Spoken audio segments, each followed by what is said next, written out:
শাইখের কাছে গিয়ে বলেন, উস্তাদ জি, আমার একটা মাত্র ছেলে বাইজিদ, আমি চাই আমার ছেলে আপনার মতো হবে, আপনার মতো বিশ্ববিখ্যাত বুজুর্গ হবে, জ্ঞানী হবে। আমি গরিব মানুষ, মানুষের বাড়িতে জিয়ার কাজ করি, আমার স্বামী নাই, আমার সন্তানটাকে কি আপনার কাছে রাখা যায়? অনেক অনুনয় বিনয়ের পরে এই শায়েখ বাইজিদ বুস্তামিকে নিজের কাছে রেখে দিলেন। মা ডাক দিয়া বলতেছেন, উস্তাদ শুনেন, আমার সন্তানকে আপনার কাছে দিয়ে দিলাম, ওয়াদা করতে হবে আমার সঙ্গে, যতদিন পর্যন্ত আমার ছেলে আপনার মতো বিশ্ববিখ্যাত আলেম না হবে ততক্ষণ পর্যন্ত আমার কাছে ফেরত দিবেন না। সুবহানাল্লাহ বলেন। উস্তাদ বললেন, কথা দিলাম, ওয়াদা দিলাম, বিশ্ববিখ্যাত আলিম না বানিয়ে আপনার কাছে পাঠাবো না। মা চলে গিয়েছেন, ছোট্ট বাইজিদ উস্তাদের কাছে পড়ালেখা করেন। ছোট মানুষ আর কয়দিন তাকে, 1-2 মাস পরে কান্না শুরু করছে। বাইজিদ চলে যেতে চায় মায়ের কাছে। উস্তাদ বলছেন, বাবা যাওয়া যাবে না, তোমার মায়ের সঙ্গে আমার ওয়াদা, তোমাকে দেওয়া যাবে না, তোমাকে আমি পাঠাতে পারবো না। তোমার মা বলছে বড় না বানিয়ে তোমাকে দেওয়া যাবে না। বাইজিদ নাসুর বান্দা, আমার বাবা নাই, মাকে কি আপনি আমাকে দেখতে দিবেন না? হঠাৎ করে চিন্তা করলেন, যদি কোনোদিন মা মরে যায় অথবা বাইজিদের কিছু হয়ে যায়, আমি যদি মা ছেলেকে না দেখা করাই তাহলে তো আরেক বিপদ। আবার ওয়াদা নিয়েছি আটকাবার জন্য। বললেন, বাইজিদ রে, আগামীকালকে তোমাকে ছুটি দিব, শর্ত আছে।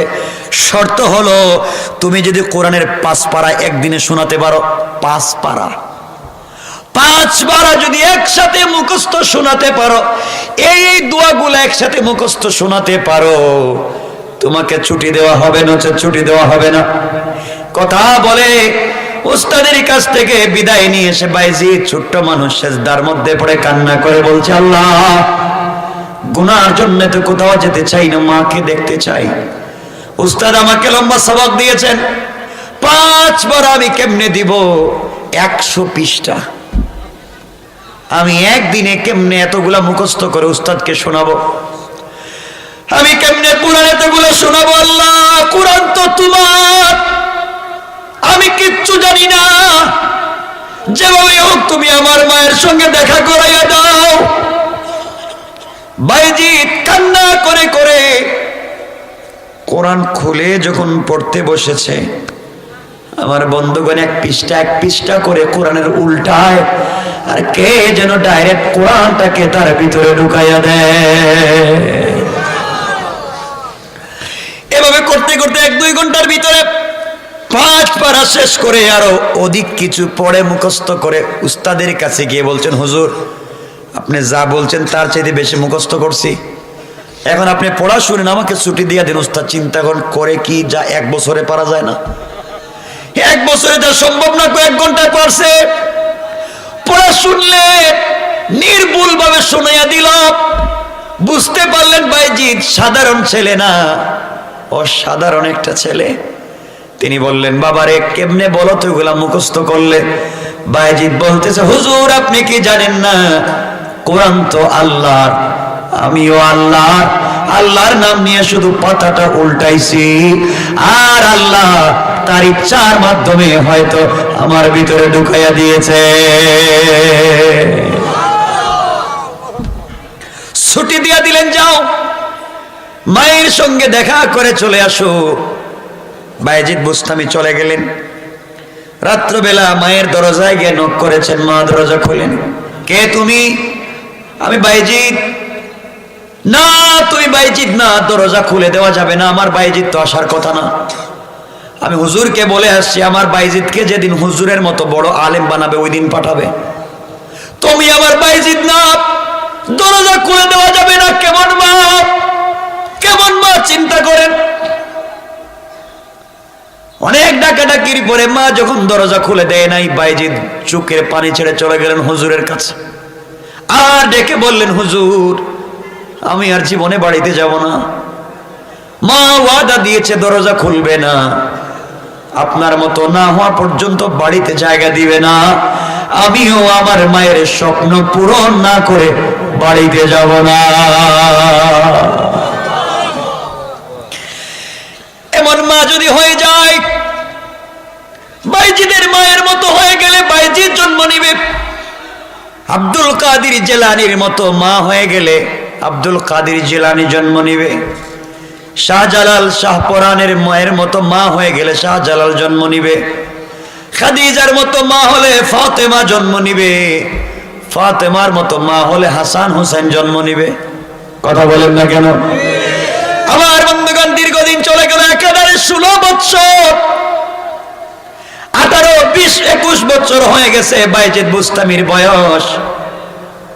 একদিন উস্তাদ ঘুমিয়ে পড়েছেন, ঘুমের ঘরে স্বপ্নে দেখতেছেন আল্লাহ রসুল বিশ্ব নবী এসে উস্তাদকে ডাক দিয়ে বলতেছেন, উঠেন, আপনার কাছে আমি পাগড়ি দিয়া দিলাম। বাইজিদ এখন পূর্ণাঙ্গ জায়গায় পৌঁছে গিয়েছে, আর বাইজিদকে রাখা যাবে না, বাড়িতে পাঠায়া দেন। আমি পাগড়িটা আপনার কাছে দিলাম, সকালবেলা বাইজিদের মাথায় পেঁচাইয়া দিবে। আল্লাহ খুশি, আমি বিশ্ব নবীও খুশি হয়ে গেছি। যে বাইজিদ এখন পর্যন্ত একদিন রোজা ছাড়ে নাই, রাত্রিবেলা তাহাজ্জুদ ছাড়ে নাই, আমার উপরে দরুদ পড়া ছেড়ে দেয় না, বাইজিদ জায়গা তৈরি করেছে, এখন অনেকগুলা হয়ে গিয়েছে, অনেক বড় হয়ে গিয়েছে, মায়ের কাছে পাঠাইয়া দেন।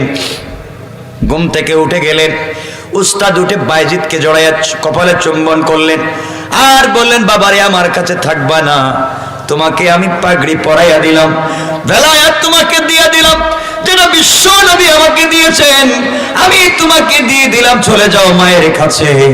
এবার মায়ের দরজায় নক করো। দৌড়াইয়া চোখের পানি ছেড়ে মায়ের দরবারে পৌঁছে গেলেন, দরজায় নক করলেন। মায়ের সন্তান যখন বলেছে, মা আমি বাইজিদ, বলতে দেরি হয়েছে, মা দরজা খুলে দিয়ে বলছেন, বাবারে আমিও জানি তুমি আজকে পূর্ণাঙ্গ হয়ে গিয়েছ। আমি গভীর রাত্রে স্বপ্নে দেখেছি বিশ্ব নবী আমাকে বলছেন, ও মহিলা, এমন সন্তান জন্ম দিয়েছ, বাইজিদ এমন হয়েছে, রাস্তা দিয়ে হাঁটলে কুকুরের বাসাও বুঝবে, কুকুর তার সঙ্গে কথা বলবে, দুনিয়ার জমিনে যা চাইবে বাইজিদ হাত উঠাইয়া মুস্তাজাবুদ দাওয়া, আল্লাহ তাকে তার চরিত্রের কারণে বানিয়ে দিয়েছে, ওইগুলা শুনছেন। তিনি বললেন, বাবারে আমিও জানি, আসো।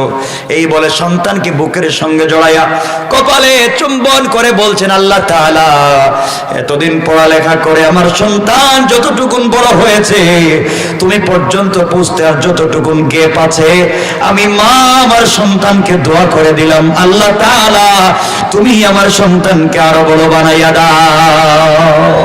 সুবহানাল্লাহ বলে। এই জন্য আমার আল্লাহ বলেছেন, ওয়াল্লাযীনা ইয়াকুলুনা রব্বানা সরিফ আন্না আযাবা জাহান্নাম ইন্না আযাবাহা কানা গরামা। আল্লাহ বলেছেন, গোলাম রে, ইন্তেকালের আগে তওবা করে ভালো মানুষ যদি হতে পারো, আল্লাহর তাওহীদ আর রাসূলের রিসালাতকে যদি মানতে পারো, আল্লাহ বলছেন, গোলাম চোখের পানি ছেড়ে যত বড় গুনাহগার হোস না কেন, তওবা করতে দেরি হবে, আমি আল্লাহ আমার গোলামকে maaf করে জান্নাতি বলে ফয়সালা করে দিতে আমি আল্লাহ 1 মিনিটও দেরি হবে না। পড়েন সুবহানাল্লাহ। আমার মুসলমান বন্ধুগণ, গভীর মনোযোগ। বাইজিদ বুস্তামি রাহমাতুল্লাহ আলাইহি একদিন স্বপ্নে দেখতেছেন, তিনি স্বপ্নে দেখতেছেন স্বয়ং আল্লাহ রাব্বুল ইজ্জতুল জালাল বলতেছেন, বাইজিদ রে, আজকে আগামীকালকে খ্রিস্টানদের মহাসম্মেলন, কমপক্ষে 5 থেকে 10 লক্ষ খ্রিস্টান জমা হবে, দুনিয়ার জমিন থেকে ইসলাম মুছে দেওয়ার ষড়যন্ত্র করবে, তুমি ওই জায়গায় তাদের ভিতরে ঢুকে যাও।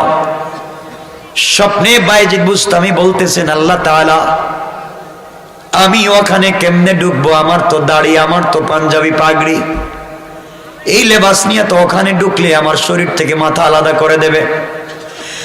আল্লাহ ডাক দিয়া বললেন, ও বাইজিদ, তুমি খ্রিস্টানদের প্রোগ্রামে ঢুকে যাও, তাদের শামিয়ানার নিচে তুমি ঢুকে যাও, কৌশল করে তুমি পিন্ডালের মধ্যখানে ঢুকে যাও, প্রয়োজনে তাদের পোশাক পরো, তাদের বেশভূষা ধারণ করো, তুমি যদি তাদের মতো বেশভূষা ধারণ করো, এরপরও তাদের প্যান্ডেলের ভিতরে প্রোগ্রামে ঢুকে যাও, আমি আল্লাহ তোমার মাধ্যমে পৃথিবীতে পরিবর্তন আনতে চাই। সুবহানাল্লাহ বলেন।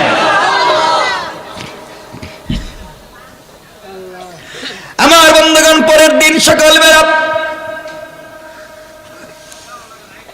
বাইজিদ বুস্তামি রাহমাতুল্লাহি আলাইহি খ্রিস্টানদের বেশভূষা ধারণ করলেন, তাদের প্রোগ্রামের মধ্যখানে ঢুকে গেলেন। আমার বন্ধুগণ, 5 লক্ষ প্রায় খ্রিস্টান পাদ্রী জমা হয়েছে। পৃথিবীর সব থেকে বড় পাদ্রী স্টেজে বসেছে, একজন একজন করে বক্তৃতা চলছে।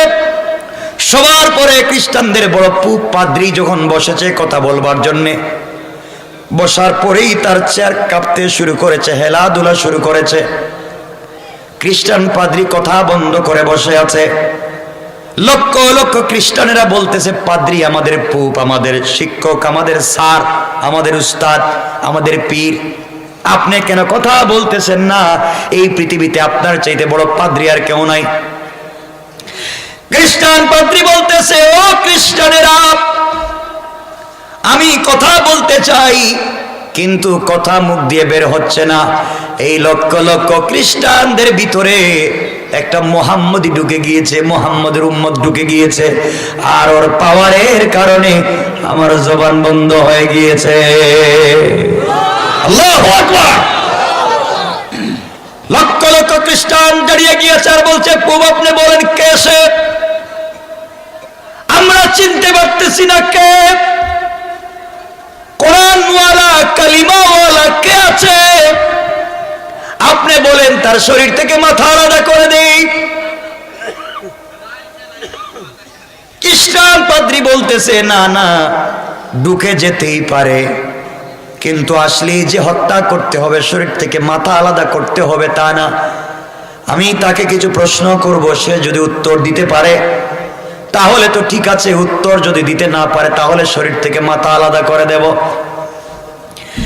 এই কথা বলে খ্রিস্টান পাদ্রী দাঁড় করিয়ে দিয়েছে, বাইজিদ বুস্তামি দাঁড়িয়ে গিয়েছেন মধ্যখানে।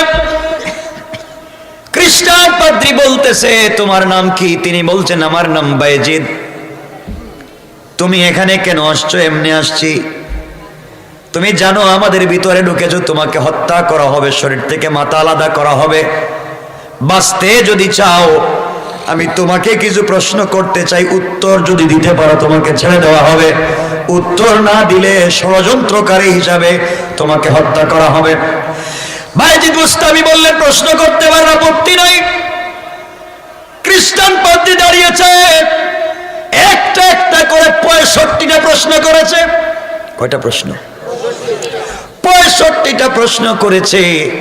বাইজিদ বুস্তামি দাঁড়াইয়া দাঁড়াইয়া বিনা বাক্যে 65টা প্রশ্নের জবাব দিয়েছেন। কান সুবহানাল্লাহ, আল্লাহু আকবার। অনেকগুলো প্রশ্ন ছিল, এর মধ্যে কিছু প্রশ্ন ছিল কুকুর ঘেউ ঘেউ করে কি বলতে চায়, কুকুর ঘেউ ঘেউ করে কি বুঝাতে চায়। প্রশ্ন এমন ছিল,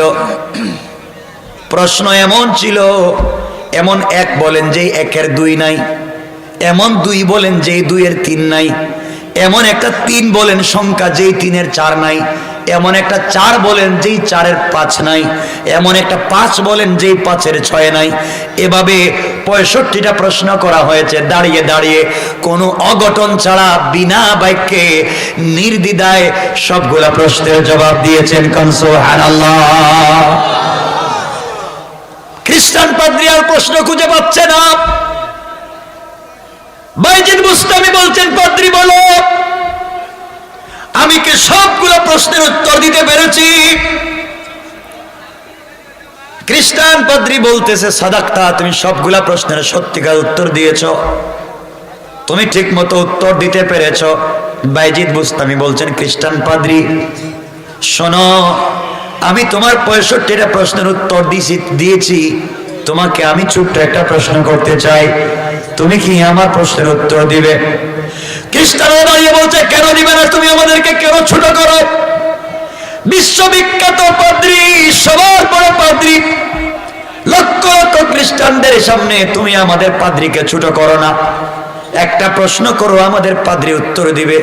পাদ্রী বলছে, বায়েজিদ তুমি প্রশ্ন করো। বায়েজিদ দাঁড়িয়ে বলেছেন, খ্রিস্টান পাদ্রী মহোদয়, আপনার কাছে আমি জানতে চাই, বলেন তো আসমানের আর জান্নাতের চাবির নাম কি? সুবহানাল্লাহ বললেন না? কিসের নাম? আসমানের আর জান্নাতের চাবির নাম কি? এই মাত্র একটা ছোট্ট প্রশ্ন করলেন, লক্ষ লক্ষ খ্রিস্টান তো বিস্ময় প্রকাশ করেছে। এটা কোনো প্রশ্ন হলো? আসমান আর জান্নাতের চাবি আবার কই পাইবেন? এটার নাম আবার কি? উত্তর নাই। পিন পতন নীরবতা, আর মুস্কি মুস্কি হাসতেছেন হযরতে বায়েজিদ। তার বিশ্বাস, আমি এমনি এমনি আসি নাই, আল্লাহর ইশারায় এসেছি। আমার বিশ্বাস সবার সামনে আমার আল্লাহ আমাকে বিজয় দিবেন। কোন সুবহানাল্লাহ। আমার আল্লাহ কোরআনে কারীমের ভিতরে বলেছেন, ওয়া মাকারু ওয়া মাকারাল্লাহ ওয়াল্লাহু খায়রুল মাকিরিন।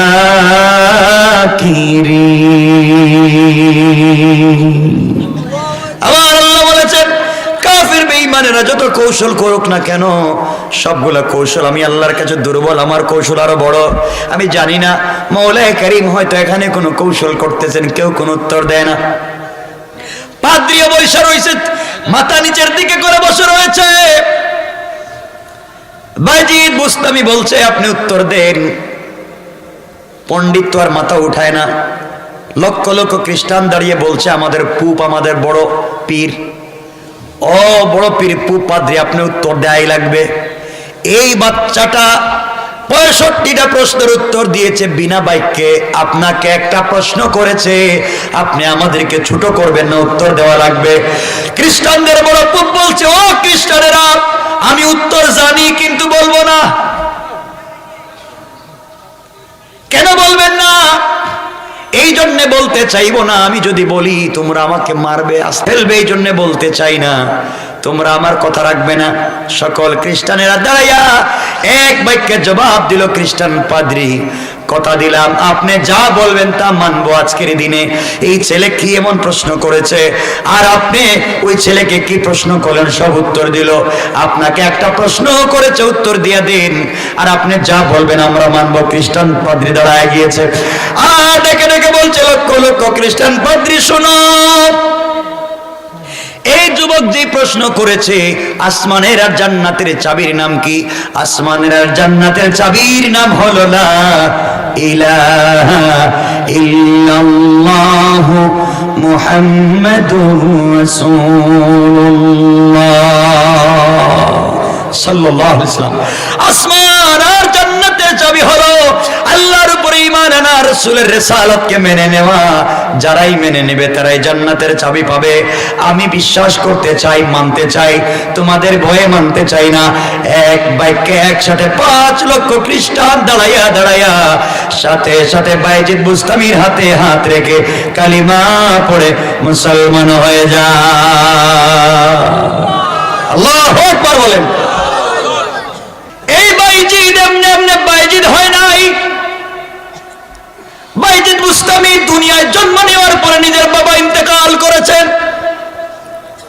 মা মানুষের বাড়িতে বাড়িতে কাজ করতেন। একদিন চিন্তা করলেন, আমার স্বামী নাই, একটা মাত্র সন্তান বায়েজিদ, আল্লাহওয়ালা বানাতে চাই, বুজুর্গ বানাতে চাই। আমি মানুষের বাড়িতে কাজ করলে ছেলেকে মানুষ বানাবো কেমনে? খবর নিতে লাগলেন এই দুনিয়ার জমিনে। এই দুনিয়ার জমিনে কোথায় কোরআনের জ্ঞান বিতরণ করা হয়? কারণ বাইরে আপনারা তো শুধু এডুকেটেড হচ্ছেন, জেনারেল শিক্ষায় শিক্ষিত হচ্ছেন। মনে রাখবেন, জেনারেল শিক্ষার নাম কোনো শিক্ষা না। আমিও তো পড়ছি, জেনারেল শিক্ষার নাম কোনো শিক্ষা না।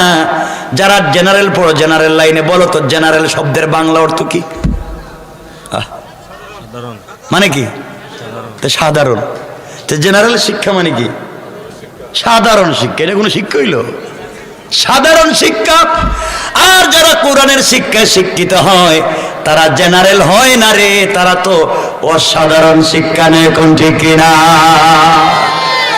সাধারণ শিক্ষা অর্জন করে জুতা বানানো শিখেছ, আর অসাধারণ ওহীর শিক্ষা অর্জন করার কারণে সাহাবায়ে কেরাম পানির উপর দিয়ে হেঁটে হেঁটে গিয়েছে, বাঘের সঙ্গে কথা বলেছে।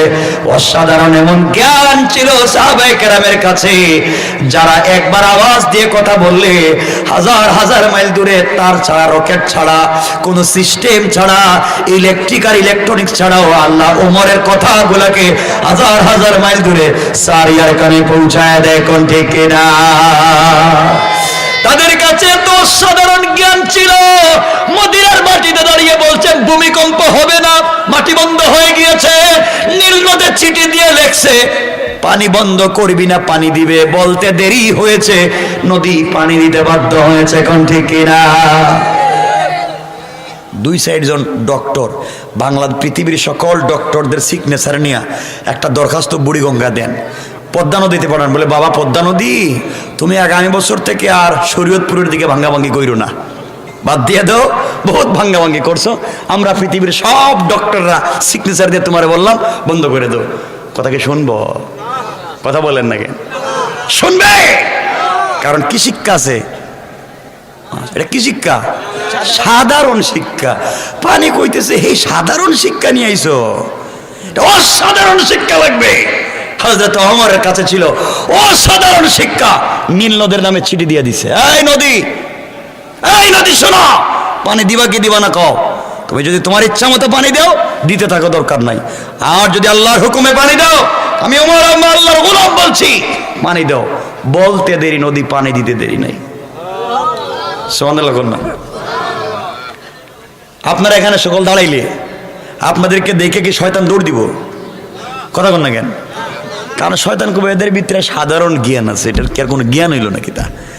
আর ওমর যে রাস্তা দিয়ে যাইতেন, শয়তান কিন্তু রাস্তা চেঞ্জ করে যেত। ঠিক কিনা? একদিন রাসূল পাক জোহরের নামাজ পড়ে মসজিদে বাইরে হইছে, যাচ্ছেন, হঠাৎ তাকে দেখেন শয়তান আসতেছে। শয়তান মানে অরিজিনাল শয়তান আসতেছে। নবীজি বলেন আজকে আসুক, জিজ্ঞাসা করবো পাবলিককে তো ঠকায় কেন, তো শয়তানি করে কেন, আসুক। আসতেছে হঠাৎ রাসূল উপর দিকে তাকায় দেখেন শয়তান আর নাই। রাস্তা বাদ দিয়া জমিনে দিয়ে পুড়িয়া উল্টা পথে দৌড়াইতেছে। কিরে শয়তান দৌড়ে কেন? আশেপাশে দেখলেন কিচ্ছু নাই, দৌড়ে কেন? হঠাৎ পিছন দিকে তাকাইছে, পিছন দিকে তাকায় দেখে ওমর আইতেছে। ওমর, সুবহানাল্লাহ বললেন না? নবীজি বলেন এই শয়তান বুঝছি, এবার ওমর আইতেছে তো এজন্য দৌড়তেছিস। কিয়ামতের দিনে মুসা কালিমুল্লাহ, যেই নবী আল্লাহর সঙ্গে কথা বলতেন, এই নবীও আল্লাহর আরশে আজিমের পিলার ধরবেন, পিলার এভাবে ধরে থাকবেন আর চিৎকার করে বলবেন আল্লাহুম্মা লা আসআলুকাল ইয়াওমা উম্মতি ওয়ালা আখি ওয়ালা উখতি ওয়ালা আবি ওয়ালা উম্মি। আল্লাহ আজকের কিয়ামতের দিনে মাকে চাই না, বাপকে চাই না, ভাই বোনকে চাই না, আমার উম্মতকে চাই না। আসআলুকাল ইয়াওমা নফসি নফসি নফসি। আল্লাহ আজকের দিনে তুমি আমারে বাঁচাও। মুসার মতো পয়গম্বর যিনি আল্লাহর সঙ্গে কথা বলেছেন, আর আপনারা বসে রয়েছেন কার ধান্দায়? কেউ নয়।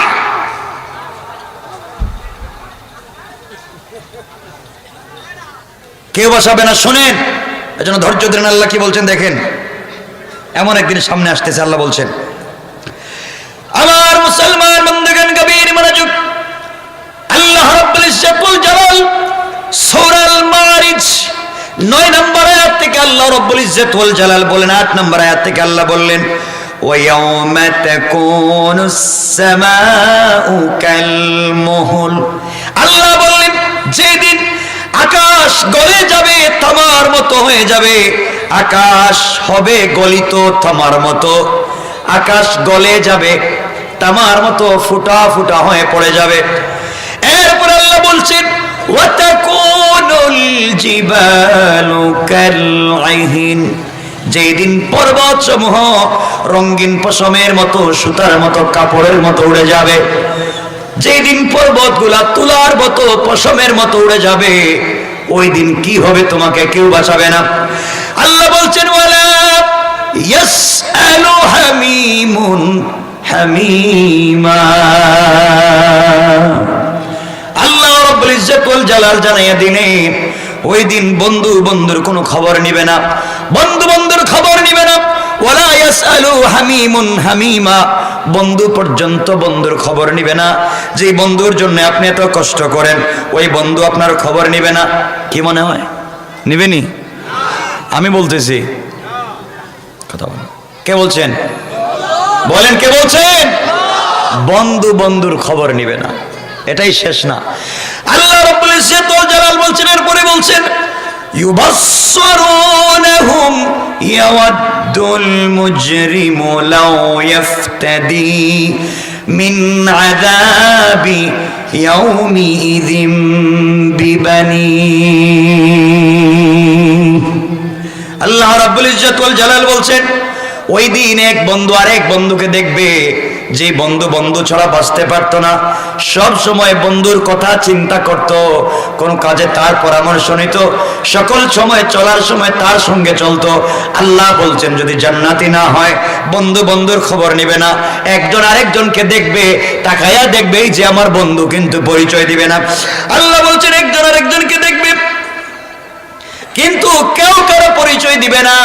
ওই দিন যিনি গুনাহগার হবে আল্লাহকে চিনতে পারবে না, নাফরমান বান্দা হবে। ওই দিন আল্লাহ বলছেন ইয়াউমি ইদিম বিবানি, ওই দিন আল্লাহর কাছে বলবে আল্লাহ তাআলা তুমি আমাকে ছেড়ে দাও, বিনিময়ে আমার সন্তান সন্ততি ছেলে মেয়ে নাতি পুতিদেরকে তুমি বেঁধে রাখো, আমাকে ছেড়ে দাও। আল্লাহ বলবেন গোলাম, কথা বুঝতেছেন আমার? এই গোলাম তোকে ছেড়ে দেব, তোর সন্তানদেরকে বাঁধবো কেন? কলিজার টুকরা না সন্তান ছিল তোর, আব্বু বলে ডাক দিয়েছে, বুকের সঙ্গে জড়াইয়া ধরেছ, যখন যা আবদার করেছে তুমি তার আবদার গুলাকে পূর্ণ করে দিয়েছ, সন্তান যখন যা চাইছে তুমি তা দিয়েছো, কেন তুমি আজকে নিজের সন্তানকে আমাকে দিতে চাও? গোলাম আল্লাহকে ডাক দিয়ে বলবে আল্লাহ তাআলা এই সন্তানকে মানুষ বানাবার জন্য, তাদের স্কুলের বেতন দেওয়ার জন্য, তাদের মাদ্রাসার বেতন দেওয়ার জন্য আল্লাহ সারা জীবন প্রবাসে ছিলাম, ঈদের দিন পর্যন্ত আমি কাজ করেছি, মা বাবার মুখে হাসি ফুটাবার জন্য আমি জিন্দেগিতে কষ্ট করেছি, আমি বড় ভাই ছিলাম, ছোট ভাইদেরকে পড়াবার জন্য, মানুষ বানাবার জন্য, কাজ কাম শিখাবার জন্য আল্লাহ তাআলা রাত দিন মেহনত করেছি, ওভার ডিউটি করেছি, ওভার টাইম কাজ করেছি। আয় আল্লাহ এতগুলা কাজ করতে গিয়ে তোমার নাম নিতে পারি নাই। আয় আল্লাহ তাআলা সন্তানদেরকে এডুকেটেড বানিয়েছি, প্রফেসর বানিয়েছি, ডাক্তার ইঞ্জিনিয়ার বানিয়েছি, ব্যারিস্টার বানিয়েছি, এই জন্য আমি তোমার নাম নিতে পারি নাই। আয় আল্লাহ সব ধোঁকা সব ভুয়া, আজকে এসে দেখি আমার খবর কেউ নিচ্ছে না, তাদের জন্য তো কষ্ট করলাম, 40 বছর প্রবাসে ছিলাম, টাকা ইনকাম করে গাদার মতো খাটুনি দিয়ে কাজ করেছি, তাদের জন্য গাড়ি বাড়ি করেছি। আয় আল্লাহ কিয়ামতের মাঠে আমি আটকা পড়েছি, আমাকে ছাড়ো, আমার সন্তানদেরকে বাঁধো। আল্লাহ বলবেন বুঝলাম, তোর সন্তানদেরকে আটকালাম আর কি? গোলাম এই সময় বলছে আল্লাহ তাআলা সন্তানকে শুধু আটকালে হবে না, আর বলছে ওয়াসাহিবাতিহি ওয়া আখি। আয় আল্লাহ তাআলা শুধু আমার সন্তানদেরকে আটকাবেন না, ওয়াসাহিবাতিহি আমার বউকে বাঁধো, আমার বউকে বাঁধো, তার অর্নামেন্টস জুয়েলারি দেওয়ার জন্য, মন মতো পোশাক দেওয়ার জন্য, ঘরকে সাজিয়ে দিতে গিয়া আল্লাহ আমি নাফরমানি করেছি। আমার স্ত্রী বলতো পাশের বাড়ির বাবির ঘরে কত সুন্দর সোফা আছে, তাদের ঘরের ভিতরে air cooler, air condition, tiles আর সিরামিক আছে, তোমার ঘরে কেন হয় না? আয় আল্লাহ তাআলা ওগুলা শুনতে শুনতে আমি সুদ খেয়েছি, সুদের টাকা এনে আমি দুনিয়ায় কাজ করেছি, ঘুষ খেয়ে স্ত্রী সৌন্দর্যের জন্য অর্নামেন্ট জুয়েলারি দিয়েছি। আয় আল্লাহ তাআলা সত্য দুঃখ, আর যে তুমি আমাকে বাঁচাও। আল্লাহ বলবেন বুঝলাম, স্ত্রীকে বাঁধবো আর কি। এরপরে বলবো আখি, আয় আল্লাহ আমার ভাইদেরকে বাঁধো। আমি বড় ভাই ছিলাম, তারা ছিল ছোট ভাই, তাদেরকে লালন পালন করবার জন্য কষ্ট করেছি। আয় আল্লাহ এই জন্য নামাজ পড়তে পারি নাই, হালাল পথে চলতে পারি নাই। আয় আল্লাহ তাআলা ওদেরকে বাঁধো, আমাকে ছেড়ে দাও। আল্লাহ বলবেন গোলাম রে, সন্তানকে বাঁধলাম, তোর স্ত্রীকে বাঁধলাম, ভাইদেরকে বাঁধলাম, এরপরে কি বলতে চাস বল। গোলাম এবার বলতেছে ওয়াফাসিলাতিহিল্লাতী তাআওয়ী। আয় আল্লাহ তাআলা আমার গোষ্ঠীর লোককে বাঁধো যারা আমাকে আশ্রয় দিত। আমি অন্যায় করে যাওয়ার পরে নেতার কাছে গেলে আশ্রয় পাইতাম।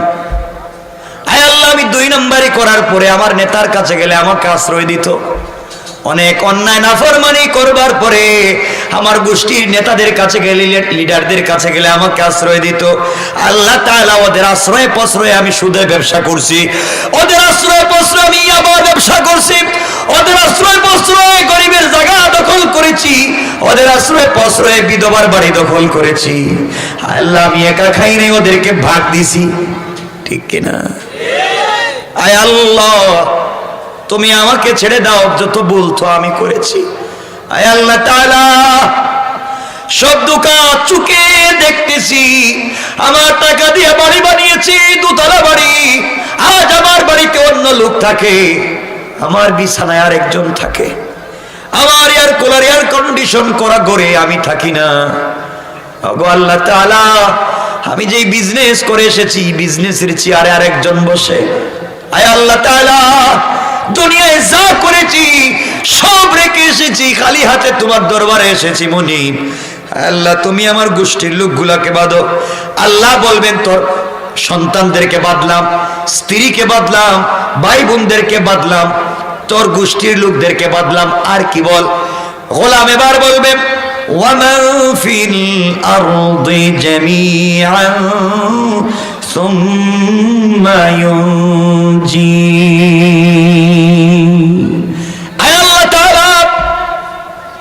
প্রয়োজন বুঝে পৃথিবীর জমিনে যা কিছু আছে, আসমানের নিচে জমিনের উপরে সবকিছু তুমি নিয়ে নাও, বিনিময়ে তুমি কিয়ামতের মাঠে আমাকে নাজাত দেও, আমার চোখে দেখতেছি আযাব। আয় আল্লাহ তাআলা 70,000 ফেরেশতা লোহার শিকল দিয়া জাহান্নামকে ধরে রেখেছে, তার চিৎকারে আর সহ্য হয় না, জাহান্নাম চলে আসতেছে। আল্লাহ আমাকে বাঁচাও, পৃথিবীর সবগুলা সম্পত্তি নিয়ে আমাকে বাঁচাও। আল্লাহ বলবেন গোলাম তোর সন্তান দিলে, তোর মা বাপ দিলে, ভাই বোন দিলে, স্ত্রীকে দিলে, তোর গোত্রের নেতা লিডারদেরকে দিলে, গোটা দুনিয়ার সম্পত্তি দিলে, কি করতে চাস? কয় আল্লাহ সব নেও, বিনিময়ে আমাকে ছেড়ে দাও, ভুল করেছি। আল্লাহ রাব্বুল ইজ্জত ওয়াল জালাল জবাব দিবেন কাল্লা ইন্নাহা লাযা। কখনো না গোলাম, তোকে একটা সেকেন্ডের জন্য ছেড়ে দেব না, তোকে ছাড়বো না। দুনিয়া অনেক ছেড়ে দিয়েছি, অনেকবার ছাড় দিয়েছি, অনেক বুঝিয়েছি, ভালো পথে আসস নাই। আমার কদমে সেজদা না দিয়ে তুই মাজারে মান্নত করেছিস, মাজারে দিয়েছিস, মা বাপকে আঙ্গুর আপেল না খাওয়াইয়া তোর পীরের মুখে আঙ্গুর আপেল খাওয়াইছিস। কথা বলেন না কেন? বিদেশ থেকে মা বাপকে টাকা না দিয়া তোর পীরের দরবারে গরু আর ছাগল পাঠাইছিস। কথা বলেন না কেন? আজকে আমার দরবারে তোকে ছাড় নাই। কাল্লা ইন্নাহা লাযা, তোকে আমি লেলিহান আগুনেতে ঢুকাবো, লেলিহান অগ্নিকুণ্ডলিতে ফেলবো। নাযাতাল লিশাওয়া, এমন আগুন যে আগুন তোর চামড়া জ্বালাবে, হাড্ডি জ্বালাবে, গোশত জ্বালাবে, কিন্তু তোর রূহকে জ্বালাবে না, কষ্ট দিব। গোলাম 1000 বকরি আর ছাগল মাথা নিচের দিকে করে পা উপর দিকে উঠাইয়া, জীবন্ত ছাগলের শরীর থেকে চামড়া, 1000 বকরির শরীর থেকে চামড়া উঠালে যেই কষ্ট হবে, আমি আল্লাহ তোকে কিয়ামতের দিনে জাহান্নামে লটকাইয়া তোর পায়ের বৃদ্ধাঙ্গুলির থেকে চামড়া মাথার দিকে টানবো। নাউজুবিল্লাহ বললেন না? বলেন, চিৎকার করে বলেন নাউজুবিল্লাহ বলেন। এই জাহান্নামে যাইতে চান? কি শাস্তি! আল্লাহ আমাদেরকে হেফাজত করুক। এর জন্য জাহান্নাম থেকে বাঁচা লাগবে। কষ্ট হচ্ছে না তো আপনাদের বাবা? এই অন্যায় থেকে বাঁচা লাগবে। খারাপ পথে যাওয়া যাবে না, হারাম কাজ করা যাবে না। আল্লাহ আমাদেরকে বাঁচাক, বলেন আমিন। আমাদের মা বোনেরা যদি খাদিজা হয়, তাদের ঘর থেকে জন্ম নিবে ফাতেমা, বলেন না? আমাদের মা বোনেরা যদি খাদিজা হয়, তাদের ঘর থেকে জন্ম নেবেন ফাতেমা। আর আমাদের মা বোনেরা যদি ভালো না হয়, তাদের ঘর থেকে ভালো মানুষ জন্ম নিবে না। ওই জন্য আল্লাহকে ওয়াস্তে আমরা শিরিক করব না। সেজদা দিব কার কদমে? মূসা পয়গম্বর মূসা আল্লাহর কাছে গিয়েছেন। কথাগুলো দিল দিয়ে শোনেন। তুর পাহাড়ে গিয়ে আল্লাহকে বলছেন, আল্লাহ তুমি বলো তো, তুমি বলো তুমি কোথায় আর আমি কোথায়? আল্লাহ বলছেন, মূসা তুমি বলো তুমি কোথায়? মূসা বলছেন, আল্লাহ তাআলা আমি তো তুর পাহাড়ের নিচে, আর তুমি মনে হয় তুর পাহাড়ের উপরে। আল্লাহ বলছেন, মূসা না রে, আমি তুর পাহাড়ের নিচে, তুমি তুর পাহাড়ের নিচে, এটা সত্য। আমি তুর পাহাড়ের উপরে নাই, বরং তোমার আর আমার মধ্যখানে গ্যাপ আছে ৭০,০০০ নূরের পর্দা।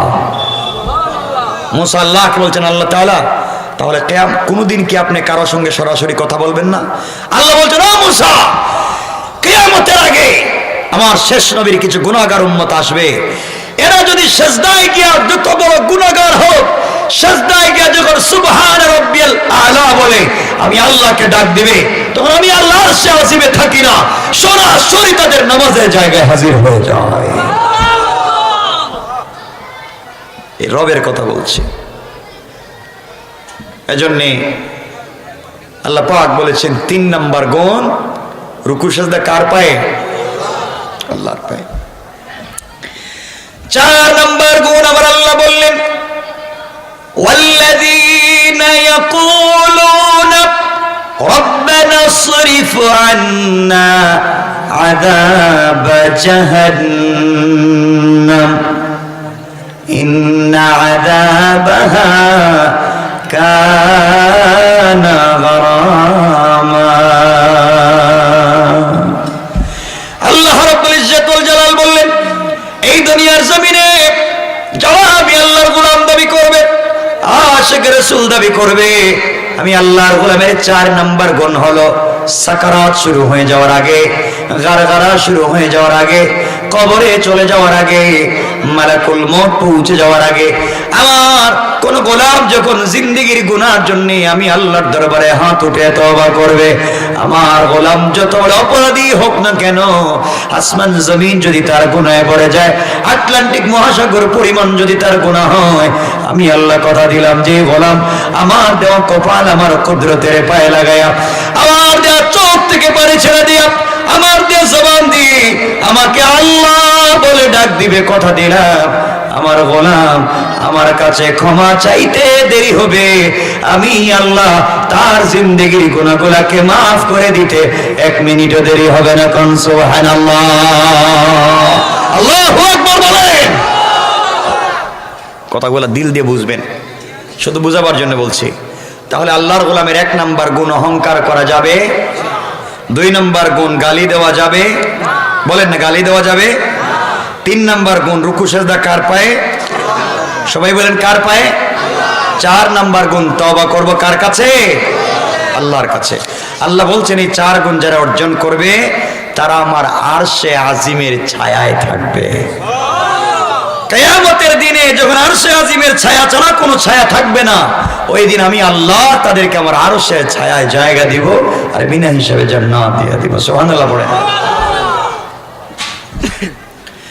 আমার মুসলমান, এই জন্য আল্লাহর রাসূল বলেছে এই দুনিয়ার জমিনে যারা দুনিয়ার জমিনে আল্লাহকে চিনতে পারবে, এবং 7 প্রকারের লোক আছে। কয় প্রকার? 7 প্রকারের লোক আছে। পৃথিবীতে কোটি কোটি মানুষ অভাব নাই, 7 প্রকারের লোক আছে যারা কিয়ামতের দিনে, যেই দিন জমিন হয়ে যাবে তামা, জমিন হয়ে যাবে তামা, লক্ষ লক্ষ কোটি মাইল দূরের সূর্য আধাত মাথার উপরে আসবে, সূর্যের মুখ আছে 11টা, সবগুলা মুখ উপর দিকে, কিয়ামতের দিন মুখগুলা হবে নিচের দিকে, আধাত মাথার উপরে, 11টা মুখ দিয়া সূর্য তোমাকে আমাকে আলো দিবে। বাইরে এমন অবস্থা হবে, আমাদের শরীরের ঘাম জড়তে জড়তে হাঁটু পানি হবে, কোমর পানি হবে, গলা পানি হবে। সব মানুষ চিৎকার করে কান্না করে ডাক দিয়ে বলবে, আল্লাহ আমাদেরকে বাঁচাও। কেউ নাই, কেউ আমাদেরকে দেখবার মতো নাই। তোমার আমার শরীর থেকে ঘাম জোরে জোরে পানি হবে, তোমার চোখের সামনে কোনো মানুষ সাঁতরাবে। কিয়ামতের দিন এমন হবে 500 বছর না 70-700 বছর, 1000 বছর, 2000 বছর, 5000 বছর চলে যাবে। আল্লাহ যে পা যেখানে আমরা ফেলছি, চুল পরিমাণ, সুতা পরিমাণ পা নাড়ানো যাবে না, পা নাড়াইতে পারবেন না। কিয়ামতের দিনে পা নাড়ানো যাবে না, সবাই থাকবে উলঙ্গ, কারো শরীরে কাপড় নাই, কেউ কারো দিকে তাকাবে না, কেউ কাউকে সাহায্য করবে না। বাইরে কিয়ামতের দিন কেউ নাই। আল্লাহ বলছেন এই কঠিন সময়ে তোমরা যদি আমার একমাত্র আরশে আজিমের ছায়ার নিচে জায়গা করতে চাও, আল্লাহ রাসূল বলেছেন, আল্লাহ 7 প্রকারের মানুষের কথা বলেছেন। এই 7 প্রকারের মানুষ আরশে আজিমের ছায়ায় থাকবে। এই জন্য 7 প্রকারের ভিতরে আমরা আসি না নাই দেখার দরকার আছে নি? কথা বলেন না কেন ভাই? জানা দরকার আছে নি এই 7 প্রকারে আপনি আছেন না নাই? তাহলে মনোযোগ দিয়ে শোনেন। আমি বুঝতেছি রাত্র তো 11:15 হয়ে গেছে, আপনাদের মনে কষ্ট হচ্ছে। আমার মুসলমান বন্ধুগণ, যে 7 প্রকারের মানুষ, 7 শ্রেণীর মানুষ আল্লাহর আরশে আজিমের ছায়ায় থাকবে, এর 1 নাম্বার হলো ইমামুল আদিল, ন্যায় পরায়ণ বাদশাহ, ন্যায় পরায়ণ বিচারক, ন্যায় পরায়ণ শাসক, যিনি দুনিয়ার জমিনে ন্যায় বিচার করবেন, আল্লাহর ইবাদত করবেন, আল্লাহর তাওহীদ এবং রাসূলের রিসালাত মানবেন, দুনিয়ার জমিনে ন্যায় কায়েম করবেন, ইনসাফ কায়েম করবেন।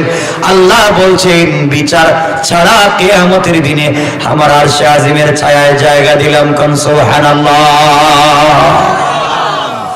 এজন্য গ্রামে যারা বিচার করেন, গ্রামে যারা বিচার করেন, ন্যায় বিচার করবেন, ন্যায় বিচার করবেন।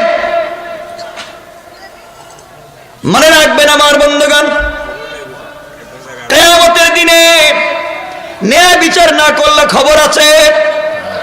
আপনাদেরকে আমি ভালো করে চিনি, আপনারা এমন আছেন অনেক হাজী সাহেব এখানে।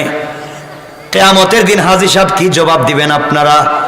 অনেক হাজী সাহেব এখানে আছেন যারা হজে যাওয়ার সময় সম্পত্তি বন্টন করে নিজের ছেলেকে ঠিক মতো দিছে, কিন্তু নিজের মেয়েকে দেয় না। ঠিক কিনা বলেন? শয়তান জানোয়ার নিজের সন্তান ছেলেকে দেয়, নিজের মেয়েকে দেয় না। হজে যাওয়ার সময় নিজের ছেলের সম্পত্তি বন্টন কইরা মেয়ের বাড়িতে গিয়ে মা 500 টাকা নিয়ে চকলেট খাইস, আমি গেলাম গা হজে, সম্পত্তি দিচ্ছে না। আছে না নাই? মানে রাখবেন, বাবার সম্পত্তি হাওরের জমিনে যেখানে ছেলে পাবে ওখানে মেয়ে পাবে, বাড়িতে যেই জায়গায় ছেলে পাবে ওই জায়গায় মেয়ে পাবে, বিজনেসে যেখানে ছেলে পাবে ওখানে মেয়ে পাবে। আপনারা দেন না কেন? কয়জন দিচ্ছেন মেয়ের সম্পত্তি? কেন দেন না? কে বলছে আপনারা নামাজ পড়ে জান্নাতে যাবেন? আপনি ন্যায় ইনসাফ কায়েম করেন নাই, আপনি বিচার ঠিক করেন নাই, আপনি শাসন বিচার করতে পারেন না ঠিক মতো, ছেলেকে দিয়েছেন মেয়েকে দেন নাই। অনেক ভাইয়ের আছে যারা নিজের বোনকে ঠকায়, বাপ মারা যাওয়ার পরে বোনরা সম্পত্তি দিতে চায় না, বোন মামলা করেও নিতে পারে না। কথা বলে না কেন? ঘর থেকে বের করে দে। কতকে বিয়ের সময় তোরে ফার্নিচার দিয়েছি, সোফা দিয়েছি, তোরা অনেক কিছু দিয়েছি, এখন আর আসিস না। এগুলো আসেনি আপনাদের পাকুন দিয়ায়? অরিজিনাল টাটকা শয়তান, নির্ভেজাল, এটা ফরমালিন মুক্ত যদি শয়তান দেখতে চান এদের চেহারার দিকে তাকায় থাকবেন। মানুষের হক ঠিক মতো দিবেন। অনেক চাচা এখানে আছে নিজের ভাতিজা এতিম, তার সম্পত্তি নিজের নামে রেজিস্ট্রি করে রেখে দিচ্ছে। ভাই পাকুন্দিয়ার কি সব ফিরিস্তা নাকি তা? মানে রাখবেন আমার কথাগুলা, লিখে রাখবেন, 100 বছর কাজ দিবে, জান্নাতে যেতে পারবেন না। ভাইকে বলছি বোনকে হিসাব ঠিক মতো দেও, বাবাকে বলছি মেয়েকে হিসাব ঠিক মতো দেও, আর স্বামীকে বলছি তোমার স্ত্রীর হকটা ঠিক মতো দিয়ে দাও। এখানে কেউ আসেননি যে বিয়া করছেন? কেউ আসেননি? হ্যাঁ, হাসতেছে কেন? মানে মোটামুটি অনেকে বিয়ে করছেন, তাই তো? ঠিক মতো বিয়ে করছেন তো? ঠিক মতোই করছেন তো? কিছু কয় না, ঠিক মতোই তো বিয়ে হয়েছে। মোহর দিছেন তো? মোহর দিছেন নিকন? হ্যাঁ, তো বিয়ে করছেন কেন? রোজা রাখলেন না? মোহর দিতে পারবেন না তো বিয়ে করছেন কেন? কখন মোহর দিছেন? মোহর দেন না কেন? বউর হক দেন না কেন আপনারা? রাস্তায় বাইরে তো বহুত নেতাগিরি করেন, কি পাওয়ার, কি ক্ষমতা। বউ কয় মিয়া কিসের নেতাগিরি? টাকা আমার দিলে না? তোমার কাছে আমি টাকা পাই, আমার টাকা দিচ্ছ না। এমন স্বামী আছেননি এখানে যে বউর মোহরের টাকা দেন নাই?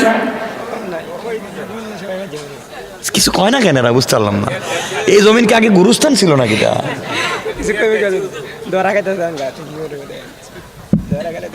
আপনারা মনে মনে ভাবতেছেন হুজুর এগুলো না বললে পারতো, সুন্দর একটা ঘটনা বলে দিতে পারতো। এগুলাই দরকার। আমি সমাজের রোগ না বুঝে ঔষধ দিই না। আমি আসছি এখানে কিছু কথা বুঝাবার জন্য আপনাদেরকে। আমার দিলে সবসময় থাকে আল্লাহ, এই মানুষগুলো আমার কথা শোনার জন্য বসছে, আমি কি বলবো এদেরকে? আমার কাছে তো কিছুই নাই। আল্লাহ এমন কিছু কথা বের করে যেন ওদের উপকার আসে, কল্যাণে আসে, সমাজের ফেতনাগুলো আমি চোখে আঙ্গুল দিয়ে ধরিয়ে দিতে পারি। এতক্ষণ তো মুরব্বীদের কথা বলছি, জোয়ানদের ওয়াস্ত করার টাইম নেই, কারণ যুবকরা তো বহুত খারাপ হয়ে গেছে গা। এরা শুধু প্রেম ছাড়ার কিছু চোখে দেখে না, শুধু গার্লফ্রেন্ড গার্লফ্রেন্ড। তোমাদেরকে আজকে বসো একটু দেখি, তোমাদের চেহারাটা আজকে দেখতে যাই আমি। এজন্য বাবা মোহরের টাকা দিয়ে দিও, কিচ্ছু কয় না এরা। নামাজ রোজার মতো ফরজ, মোহরের টাকা না দিয়া বিয়ে করছেন, বাচ্চাও প্রোডাকশন নিয়েছেন 4-5টা, কিন্তু টাকা দিচ্ছেন না বউরে। কোনো বউ যে টাকা পায় টাকাটা দিচ্ছেন না। দিবেন তো? কিছু কয় না কেন? বুঝি না। আরে আমি তো আপনাদের বুঝাবার জন্য বলছি, দিবেন তো টাকাগুলা? এত এত মানুষ মোহরের টাকা দিয়ে দিয়েন ইনশাল্লাহ। আপনাদের এলাকার পাকুন্দিয়ার মহিলারা মনে হয় বহুত ভালো, এরা মাফ করে দেয় না? বহুত ভালো, মাফ করে দিছে। এখানে আসেননি কেউ যে বউ মাফ করে দিছে? হাত উঠান দেখি, এমন কেউ আসেননি যে আপনার বউ মাফ করে দিছে? মাশাআল্লাহ, 2-3 জন হাত উঠেছে। এই যে পিছনে মাফ করে দিছে বউ। এই হাত উঠাইবার আগে আপনি কচু গাছের সঙ্গে ফাঁস লাগিয়ে মরলেন না কেন? যে বউ আপনারে মাফ করে দিছে, আর বাইচা লাভ কি যে বউ আপনারে মোহরের টাকা মাফ করে দিছে? দুনিয়ার চাইতে লজ্জার আর কোন জিনিস আছে? জীবনে বউ মাফ করে দেয় না। বউরে তো চিনেন নাই, কোন জিনিসের নাম এটা, কোন চিজ।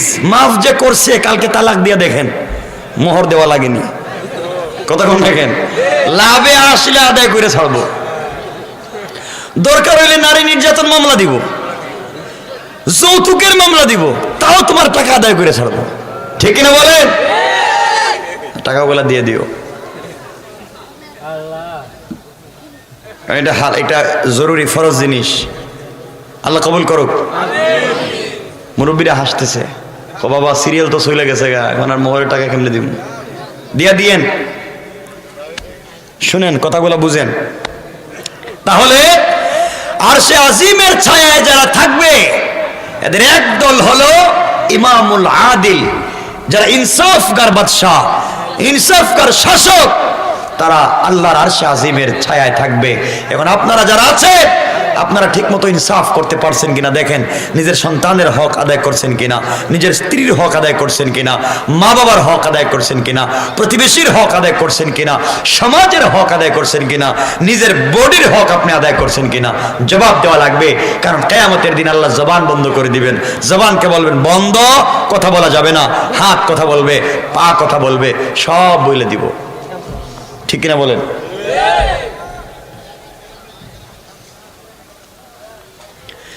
এই জন্য আমার মুসলমান বন্ধুগণ গভীর মনোযোগ, আরশে আজিমের ছায়ার নিচে যারা থাকবে এদের এক নাম্বার হলো ইমামুল আদিল। এখন এমনও বিচারক আছে যারা টাকা খায়া মানুষের বিরুদ্ধে মিথ্যা বিচার দেয়, মিথ্যা সাক্ষ্য দেয়, আছে না না? আমার বন্ধুগণ এমন বিচারক পাওয়া যায় যারা ন্যায়কে অন্যায় বানাইয়া দেয়। বাইরে মনে রাখবা, তোমার একটা কলমের কুচায় কারো ফাঁসি হয়ে যেতে পারে, কারো স্ত্রী বিধবা হয়ে যেতে পারে, তোমার একটা সাক্ষীর কারণে কারো জিন্দেগি নষ্ট হয়ে যেতে পারে। সুতরাং যারা মিথ্যা সাক্ষ্য দিবে, মিথ্যা বিচার করবে, আল্লাহ এদেরকে জাহান্নামের নিম্নে নিক্ষেপ করবেন। আর যারা সততার উপরে থেকে সত্য বিচার করবে, আল্লাহ তাদেরকে আরশে আজিমের ছায়া জায়গা দিবেন। কোন সুবহানাল্লাহ। এজন্য আমরা ন্যায় বিচার করবো তো ইনশাআল্লাহ।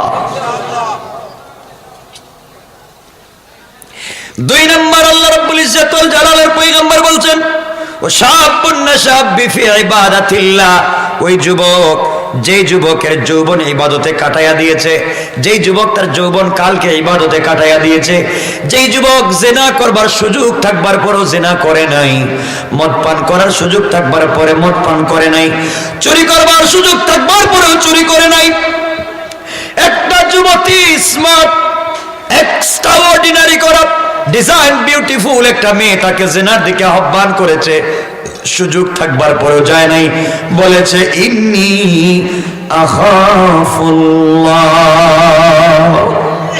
আল্লাহকে ভয় করে, আল্লাহকে ভয় করে।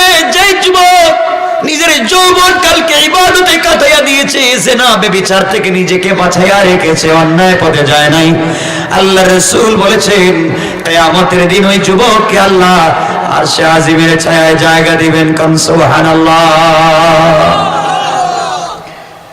আজ তোমাদেরকে বলছি রে ভাই, শোনো, তোমার আমার যৌবন আছে, চাইলে সারা রাত মদের বারে থাকতে পারবো, ডান্সে থাকতে পারবো, হারাম কাজে যেতে পারবো, মদ জুয়া ফেন্সিডিল ইয়াবার আসরে যেতে পারবো, গার্লফ্রেন্ড নিয়ে সারা রাত দিন ঘুরাইতে পারবা, সময় নষ্ট করতে পারবা, কিন্তু এই সময়কে যদি আল্লাহর পথে, যৌবন কালটাকে আল্লাহর পথে বের করে দিতে পারি, কারণ রাসূল পাক বলেছেন যৌবন কালের ইবাদত একটা সিজদা।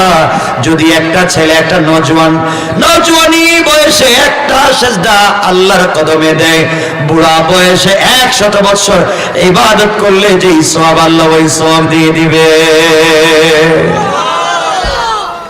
আর জওয়ানেরা মুরব্বীদের 500 বছর আগে জান্নাতে যাইব। এর কারণ কি?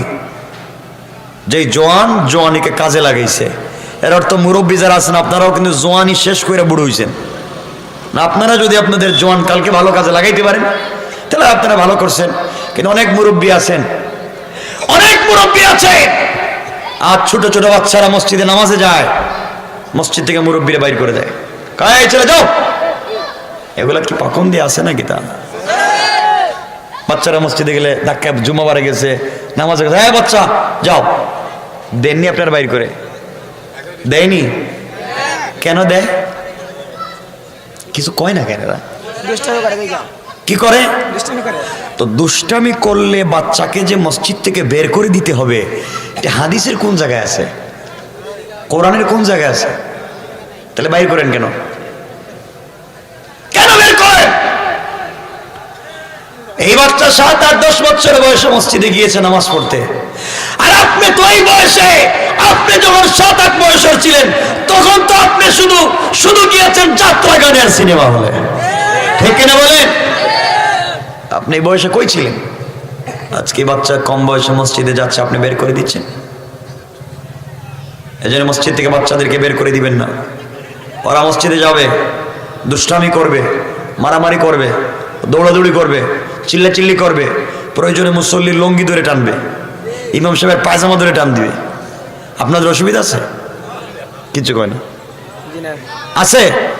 ইসলামের কোনো অসুবিধা নাই। আপনাদের যদি থাকে আমারে বলেন, আপনার লুঙ্গি আছে না এটা আপনার জানার দরকার কি? আপনি নামাজে থাকবেন। রাসূল পাক সাল্লাল্লাহু আলাইহি ওয়াসাল্লাম আসরের নামাজের ইমামতি করতেছেন মসজিদে নববীতে। বিশ্বনবী মসজিদে নববীর ইমাম, নামাজ চলতেছে আসরের, পিছনে আবু বকর, ওমর, ওসমান, আলী, বড় বড় সাহাবায়ে কেরাম পিছনে। নবীজি আসরের নামাজ কয় রাকাত? চতুর্থ রাকাতের দ্বিতীয় সেজদায় নবীজি গেছেন, আর উঠেন না। একটা সেজদা সর্বোচ্চ 1 মিনিট লাগে, আমরা তো 2 সেকেন্ডে শেষ করে দিই।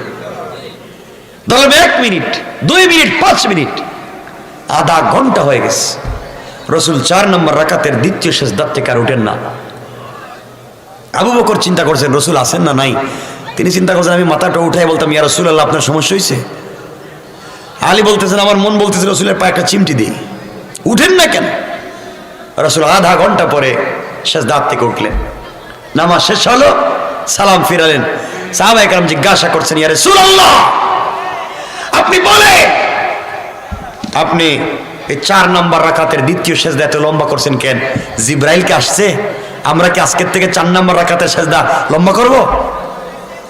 নবীজি বলছেন কিছুই না, লম্বা করবা কেন? আপনি আধা ঘন্টা না করলেন?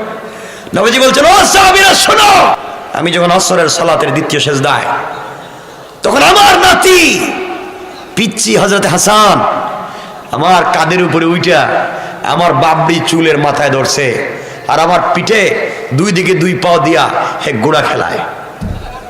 সুবহানাল্লাহ বললেন না?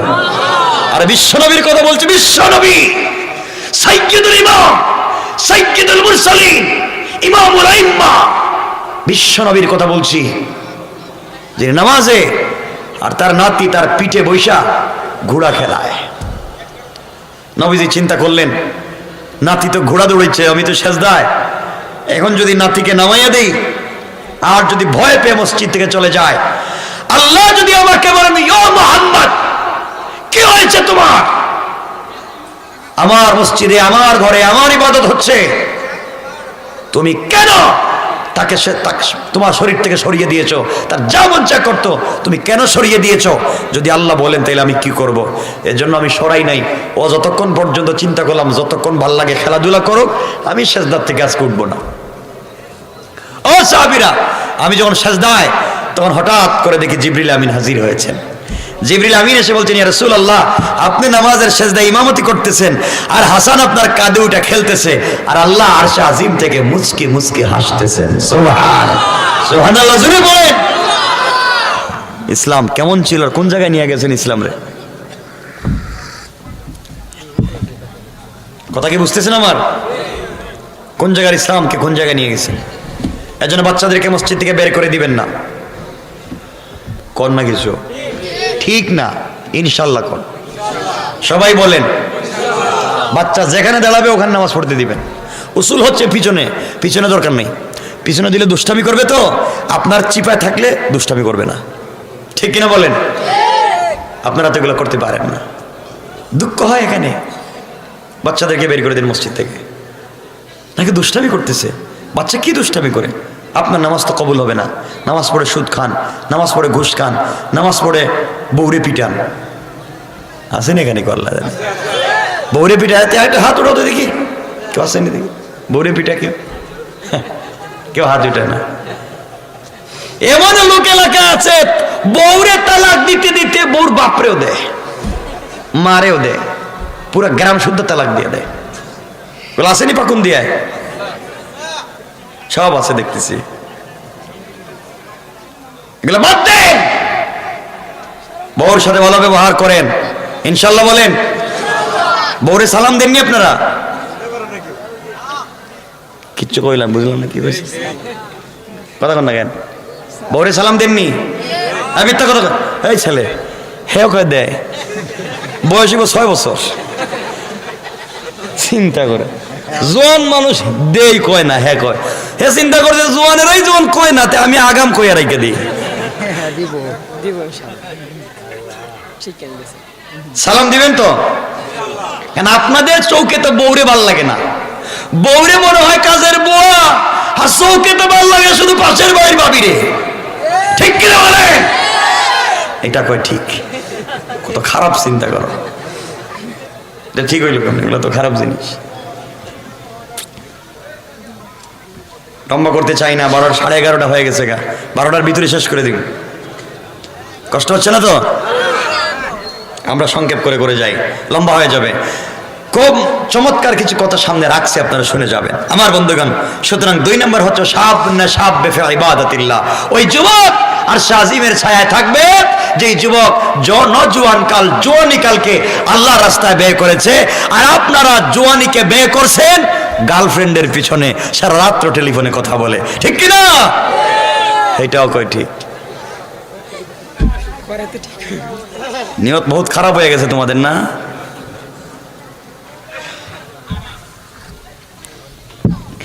আমার বন্ধুগণ মনে রাখবেন, 3 নম্বর যারা ওই সমস্ত মানুষ কিয়ামতের দিনে আরশে আজিমের ছায়ার নিচে থাকবে।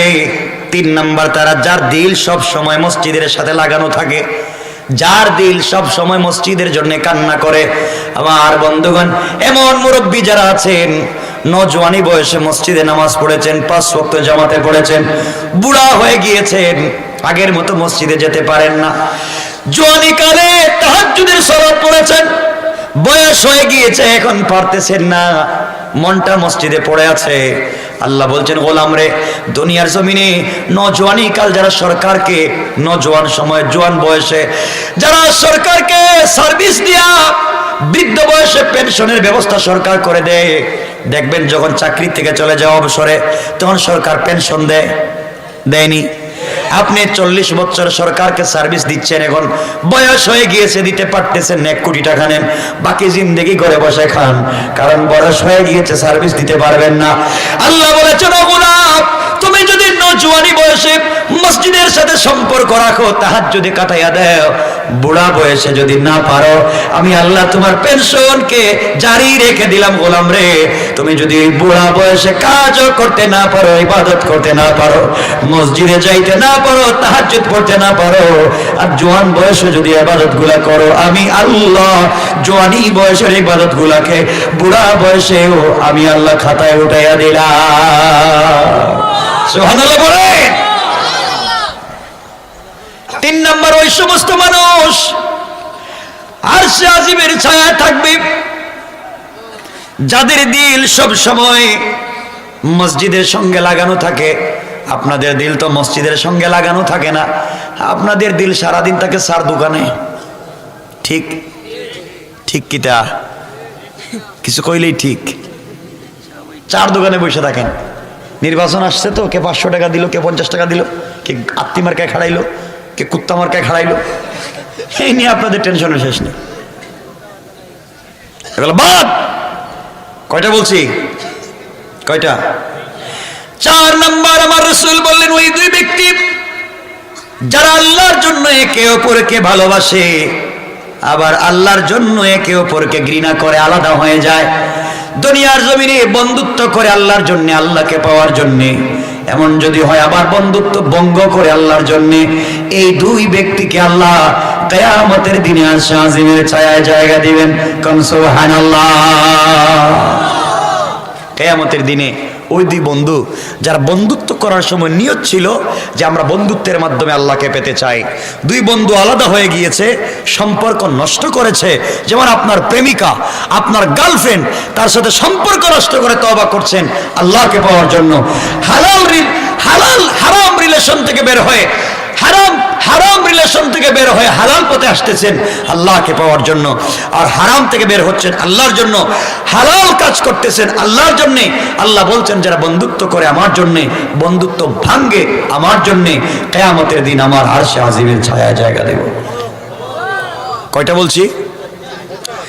5 নম্বর আল্লাহ বলছেন, ওই ব্যক্তি যেই ব্যক্তির জিনা করবার সুযোগ আছে, দরজা লাগানো, দুনিয়ার কোনো মানুষ নাই, শুধু ছেলে আর মেয়ে, জওয়ান, যুবক আর যুবতী কেউ নাই, এমন একটা জায়গা, নির্জন জায়গায় জিনা করবার মতো সুযোগ আছে, পৃথিবীর কেউ দেখবে না। ওই সময় যেই যুবক আর যুবতী আল্লাহকে ভয় করে, ইন্নী আখাফুল্লাহ বলবে, আমি আল্লাহকে ভয় করি, এই কথা বলে দুনিয়ার এত সুযোগ সুবিধা থাকবার পরেও জিনা থেকে যারা নিজেকে বাঁচিয়ে রাখবে, আল্লাহ বলেছেন দুনিয়া নিজেকে বাঁচালো, কিয়ামতের দিনে আমি আল্লাহ কিয়ামতের আযাব থেকে বাঁচাইয়া আরশে আজিমের ছায়ার নিচে জায়গা দিয়া বিনা হিসাবে জান্নাতের ওয়াদা দিলাম। সুবহানাল্লাহ বলেন। কয়টা বলছি? 6 নম্বর আল্লাহ রাসূল বলেন ওই ব্যক্তি, যে ব্যক্তি ডান হাতে দান করলে বাম হাতে বলতে পারে না, বাম হাত দিয়ে দিলে ডান হাতে বলতে পারে না, অর্থাৎ গোপনে গোপনে আল্লাহর জন্য দান করে। আল্লাহর রাসূল বলেছেন যারা গোপনে দান করে আল্লাহকে পাওয়ার জন্য, কিয়ামতের দিনে তাদেরকে বিনা হিসাবে আরশে আজিমের নিচে জায়গা দিয়ে আমি আল্লাহ জান্নাতের ফয়সালা করে দিলাম। কোন সুবহানাল্লাহ। গোপনে গোপনে, এর অর্থ প্রকাশ্যে দেওয়া নিষেধ বলছি না, প্রকাশ্যেও দিতে পারবেন অন্যকে উৎসাহ দেওয়ার জন্য, অন্যজন উৎসাহিত হয়, আপনার দেখা দেখি অন্যজনে কাজে নেমে আসে। যেমন ঠান্ডার সময় আসছে, জোয়ানেরা মিলে 10-15 জন মিলে কম্বল বিতরণ করো, ঠান্ডার পোশাক বিতরণ করো, যেন তোমার দেখা দেখি আর 2-4 জন আসে, মানুষের পাশে দাঁড়ায়। পারবা না ইনশাল্লাহ? ইনশাল্লাহ বলো। কয়টা বলছি? 7 নম্বর ওই ব্যক্তি, যে ব্যক্তি আল্লাহর জিকির করে নির্জনে আর পিছনের গুনার কথা মনে করে কান্না করে, ওই গুনাহগার ব্যক্তি, যেই ব্যক্তি শুধু জিকির করে যায় আর নিজের গুনার জন্য আল্লাহর কাছে কান্না করে, কাউকে বলে না। আল্লাহ বলছেন গুনাহ আমার গোলাম করেছে আর গুনার কারণে শুধু নির্জনে কান্না করে চোখের পানি ছাড়ে, আমি আল্লাহ কথা দিলাম গোলাম রে, দুনিয়া যেভাবে তোর গুনাহগুলাকে কাউকে জানতে দেই নাই, কিয়ামতের দিন আমি আল্লাহ তোর গুনাহগুলাকে কাউকে জানতে দিব না। আর আমি আল্লাহ না জানাইয়া আমি আল্লাহ জান্নাতের ওয়াদা দিলাম। সুবহানাল্লাহ বলেন। কয়টা বলছি? এই 7 প্রকারের মানুষ বিনা হিসাবে আরশে আজিমের ছায়া জায়গা, আল্লাহর আরশে আজিমের ছায়ার নিচে থাকবে। 1 নম্বর ইমামুল আদিল, 2 নম্বর ওই যুবক যার জওয়ানিকে ইবাদতে কাটিয়ে দিয়েছে, 3 নম্বর যার দিল সবসময় মসজিদের সঙ্গে লাগানো, 4 নম্বর ওই 2 ব্যক্তি যারা আল্লাহর সঙ্গে ভালোবাসে, আল্লাহর সঙ্গে ঘৃণা করে, 5 নম্বর যারা জিনার সুযোগ থাকবার পরেও জিনা করে না, 6 নম্বর যেই ব্যক্তি ডান হাতে দান করলে বাম হাতে বলতে পারে না, বাম হাতে দিলে ডান হাতে বলতে পারে না, 7 নম্বর যেই ব্যক্তি জিকির করে আর নির্জনে গুনার জন্য কান্না করে। আল্লাহ বলছেন এমন 7 ব্যক্তি আছে যে ব্যক্তি এগুলাকে আরশে আজিমের নিচে আমি আল্লাহ জায়গা দিয়ে বিনা হিসাবে হিসাব ছাড়া জান্নাতের ওয়াদা দিলাম। কোন সুবহানাল্লাহ। এমন চিন্তা করেন এই 7 প্রকারের ভিতরে আপনারা আছেননি না নাই? হিসাব তো আপনারা নিজেরাই মিলিয়ে দিতে পারেন, আছেন না নাই? আমার বন্ধুগণ, সুতরাং আমি খুব লম্বা চূড়া কথা বলতে চাই না, আমি ছোট করে ফেলতে চাই। আমার কথা কি বুঝতেছেন আপনারা? মনে হয় বুঝতেছেন না, আওয়াজ করে বলেন বুঝতেছেন আপনারা? আমার বন্ধুগণ, সুতরাং জান্নাতে যেতে হবে। আমি আগে বলেছি, আপনাদেরকে বলেছি যে যদি আমাদের মায়েরা খাদিজা হয়, তাদের ঘর থেকে জন্ম নিবে কে? কথা বলেন না কেন? ফাতেমা। আমাদের মায়েরা এমন হতে পারে নাই। আপনারা এই যে বাইজিদ বুস্তামি একজন পিসাব বুজুর্গ, এর নাম শুনছেন, যে মারে পানি খাওয়াইয়া অলি হয়ে গেছেন, ঠিক না? এই কথাই শুধু জানলেন, আসল ঘটনা জানলেন না। এটাই শুধু জানলেন, আসল ঘটনা কি? জুনাইদ উনি বাইজিদ বুস্তামি কেমনি আল্লাহর অলি হয়েছে আপনি জানলেনই না। বাইজিদ বুস্তামির মা কেমন ছিল এটা কুই পাইছেন, জানলেন আপনারা, পানি খাওয়াইয়া আল্লাহর ওলি হয়েছেন। অথচ এর পিছনে মেহনত কেমন ছিল।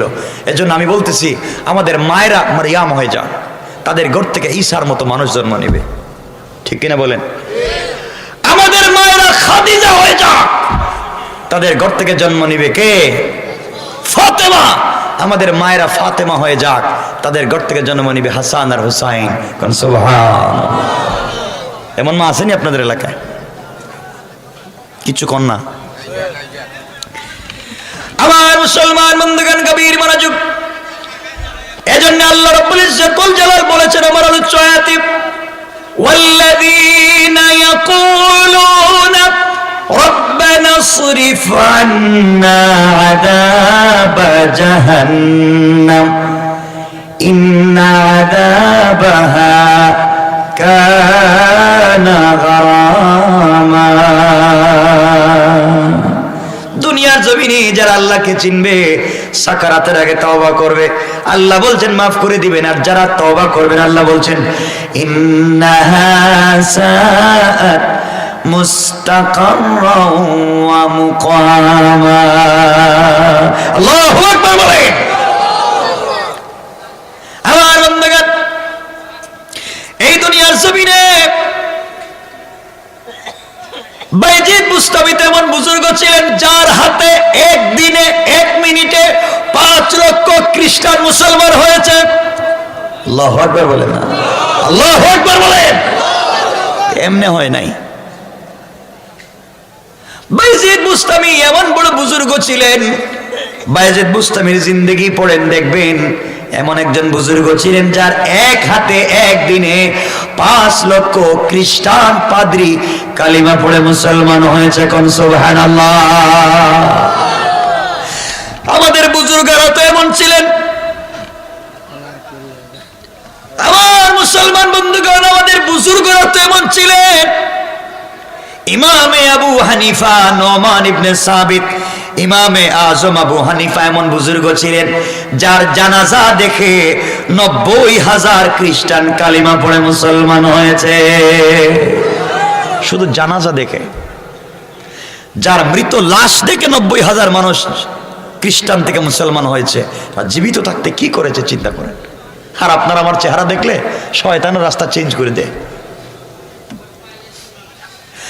আমার বন্ধুগণ, ইমামে আযম আবু হানিফা নোমান ইবনে সাবিত যার জানাজার দৃশ্য দেখে লক্ষ লক্ষ মানুষ যার জানাজায় হাজির হয়ে চোখের পানিতে বুক ভাসাইয়া দিয়েছে, ওগুলা দেখে একসাথে 90,000 খ্রিস্টান কালিমা পড়ে মুসলমান হয়ে যায়।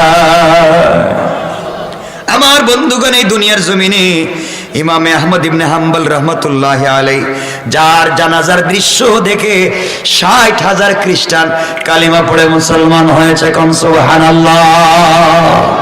শুধু জানাজার কথা বলতেছি, এরা জোয়ান থাকতে কি করছে।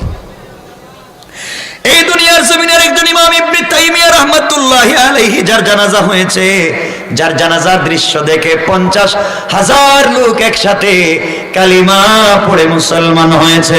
কোন সুবহানাল্লাহ। কি ছিল তাদের অবস্থা, তাদের জানাজা দেখে দেখে। আমার বন্ধুগণ, আমার মুসলমান ভাইরা, আর আমরা কোথায় চলে গেছি? আমরা কোথায় চলে গিয়েছি? আজকে আমাদের অস্তিত্ব বলতে কিচ্ছু নাই সমাজের ভিতরে। দিনকে ভুলে গিয়েছি। বলতে চেয়েছিলাম বাইজিদ বুস্তামি রহমতুল্লাহ আলীর কথা, যার একদিনে কতজন লোক মুসলমান হয়েছে? বাইজিদ বুস্তামির কাছে একদিনে কত লোক মুসলমান হয়েছে? এই ওয়াজ শুনতেছেন আপনারা? এরা মনে হয় গুরুস্থানে বসছে নাকি? তা এত রাত্রে বসে আছেন, 12টা হয়েছে। জুনাইদ বাইজিদ বুস্তামি যার একদিন 1 মিনিটে একসাথে 5 লক্ষ খ্রিস্টান পাদ্রী, শিক্ষিত খ্রিস্টান কালিমা পড়ে মুসলমান হয়েছে। আমার বন্ধুগণ, আমার মুসলমান ভাইরা, হযরতে বাইজিদ বুস্তামি রহমতুল্লাহ আলাইহি একবার স্বপ্নে দেখতেছেন। কি দেখতেছেন? কি দেখতেছেন? আপনারা তো স্বপ্নে দেখেন। স্বপ্নে দেখেননি আপনারা? আপনারা তো যা স্বপ্নে দেখেন। আপনারা দেখতেছেন স্বপ্নে আগামীকালকে আমেরিকার প্রেসিডেন্ট হয়ে গেছেন, ঘুম থেকে উঠে দেখতেছেন লঙ্গি নাই। কি রে দেখলাম কি আর হইল কি? এরকম না? এই স্বপ্ন বাদ দাও। ঘুমিয়ে ঘুমিয়ে যেটা দেখা যায় এটার নাম স্বপ্ন না, এটা ধোঁকা। আর স্বপ্ন যেটা জাগ্রত থেকে বাস্তবে চিন্তা করে যেটা হয় সেটাই হয় স্বপ্ন। ঠিক কিনা বলেন? স্বপ্ন ঘুমিয়ে দেখা যায় না, স্বপ্ন জেগে থেকে দেখতে হয় আমি কি করব আগামীতে। আপনারা চিন্তা করতেছেন আগামীতে কিছু পারেন না পরে মেমোরিজম, এই চিন্তা হচ্ছে আপনার টার্গেট। আমাদের লাইফের পণ আর প্রতিজ্ঞা, আমাদের লাইফের টার্গেট বানিয়ে নিয়েছি মসজিদের ইমামতি, মাদ্রাসার শিক্ষকতা, একটা সার দোকান, কথা বলেন না কেন, সৌদি আরবে যাওয়া, মালয়েশিয়া যাওয়া, এই হচ্ছে আমাদের লাইফের টার্গেট। এটা আপনার লাইফের টার্গেট হতে পারে না। আপনার লাইফের টার্গেট হবে সকল কাজে আল্লাহর আনুগত্য প্রকাশ করে জান্নাতুল ফিরদাউস পর্যন্ত পৌঁছে যাওয়া। ঠিক কিনা বলেন? বাইজিদ বুস্তামি রহমতুল্লাহ আলাইহি শুয়ে আছেন, তখন বাইজিদ বুস্তামি হইছেন, আমি বলতেছি সংক্ষেপ করে আপনারা বুঝেন। আমার মুসলমান বন্ধুগণ গভীর মনোযোগ। বাইজিদ বুস্তামি রহমতুল্লাহ আলাইহি একদিন স্বপ্নে দেখতেছেন, তিনি স্বপ্নে দেখতেছেন স্বয়ং আল্লাহ রাব্বুল ইজ্জতুল জালাল বলতেছেন, বাইজিদ রে, আজকে আগামীকালকে খ্রিস্টানদের মহাসম্মেলন, কমপক্ষে 5 থেকে 10 লক্ষ খ্রিস্টান জমা হবে। দুনিয়ার জমিন থেকে ইসলাম মুছে দেওয়ার ষড়যন্ত্র করবে, তুমি ওই জায়গায় তাদের ভিতরে ঢুকে যাও। স্বপ্নে বাইজিদ বুস্তামি বলতেছেন, আল্লাহ তাআলা, আমি ওখানে কেমনে ঢুকবো? আমার তো দাড়ি, আমার তো পাঞ্জাবি পাগড়ি, এই লেবাস নিয়ে তো ওখানে ঢুকলে আমার শরীর থেকে মাথা আলাদা করে দেবে। আল্লাহ ডাক দিয়া বললেন, ও বাইজিদ, তুমি খ্রিস্টানদের প্রোগ্রামে ঢুকে যাও, তাদের শামিয়ানার নিচে তুমি ঢুকে যাও, কৌশল করে তুমি পিন্ডালের মধ্যখানে ঢুকে যাও, প্রয়োজনে তাদের পোশাক পরো, তাদের বেশভূষা ধারণ করো।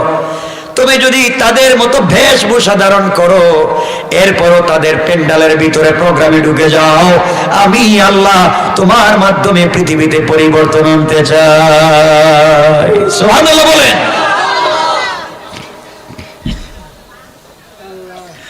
আমার বন্ধুগণ, পরের দিন সকালবেলা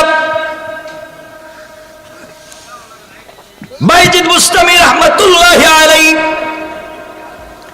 খ্রিস্টানদের বেশভূষা ধারণ করলেন, তাদের প্রোগ্রামের মধ্যখানে ঢুকে গেলেন। আমার বন্ধুগণ, 5 লক্ষ প্রায় খ্রিস্টান পাদ্রী জমা হয়েছে। পৃথিবীর সব থেকে বড় পাদ্রী স্টেজে বসেছে, একজন একজন করে বক্তৃতা চলছে।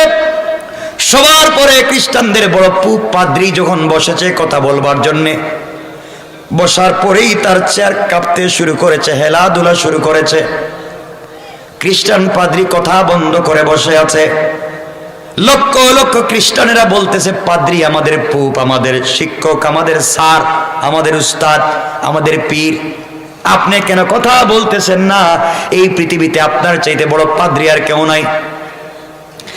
খ্রিস্টান পাদ্রী বলতেছে, ও খ্রিস্টানেরা, আমি কথা বলতে চাই, কিন্তু কথা মুখ দিয়ে বের হচ্ছে না।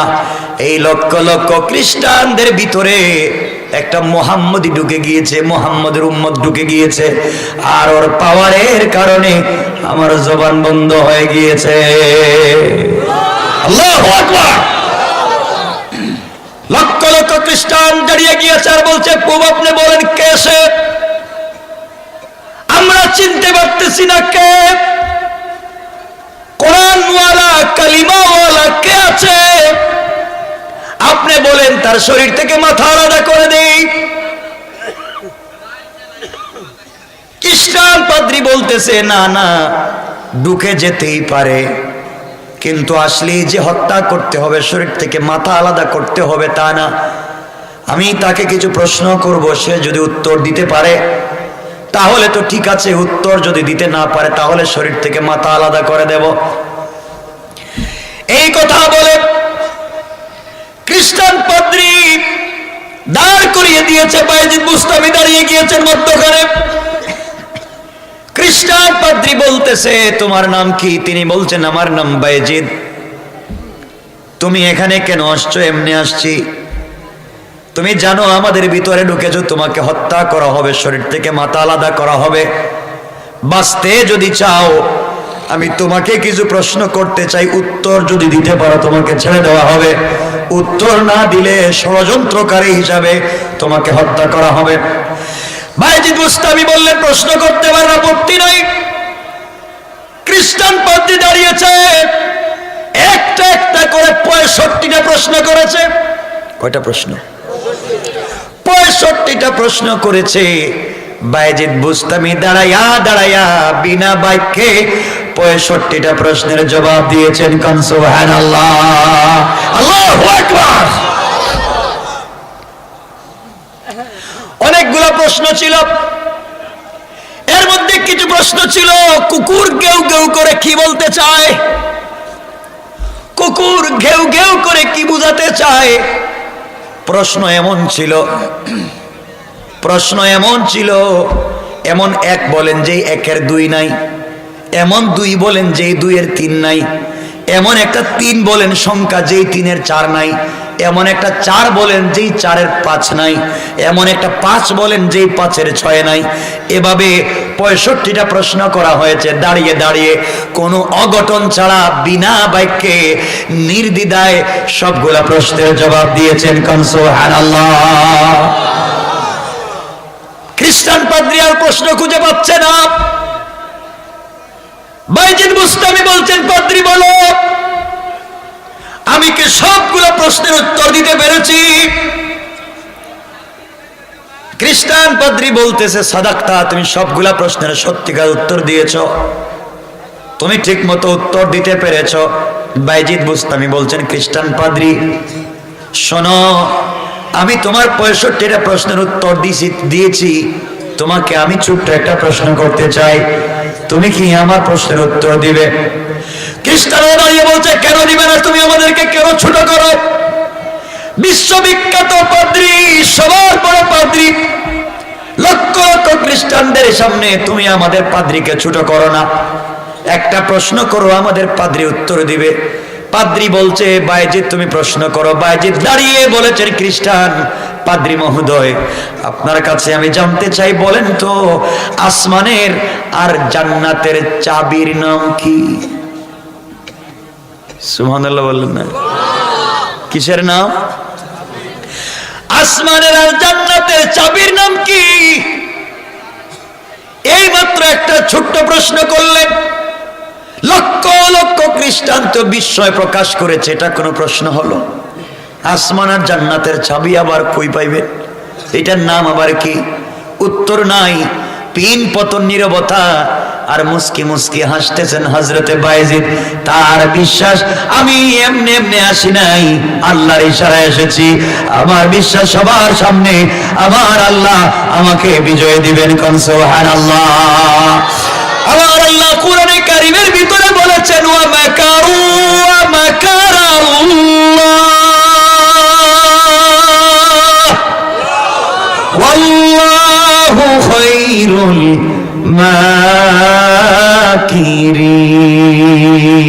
মাকিরিন।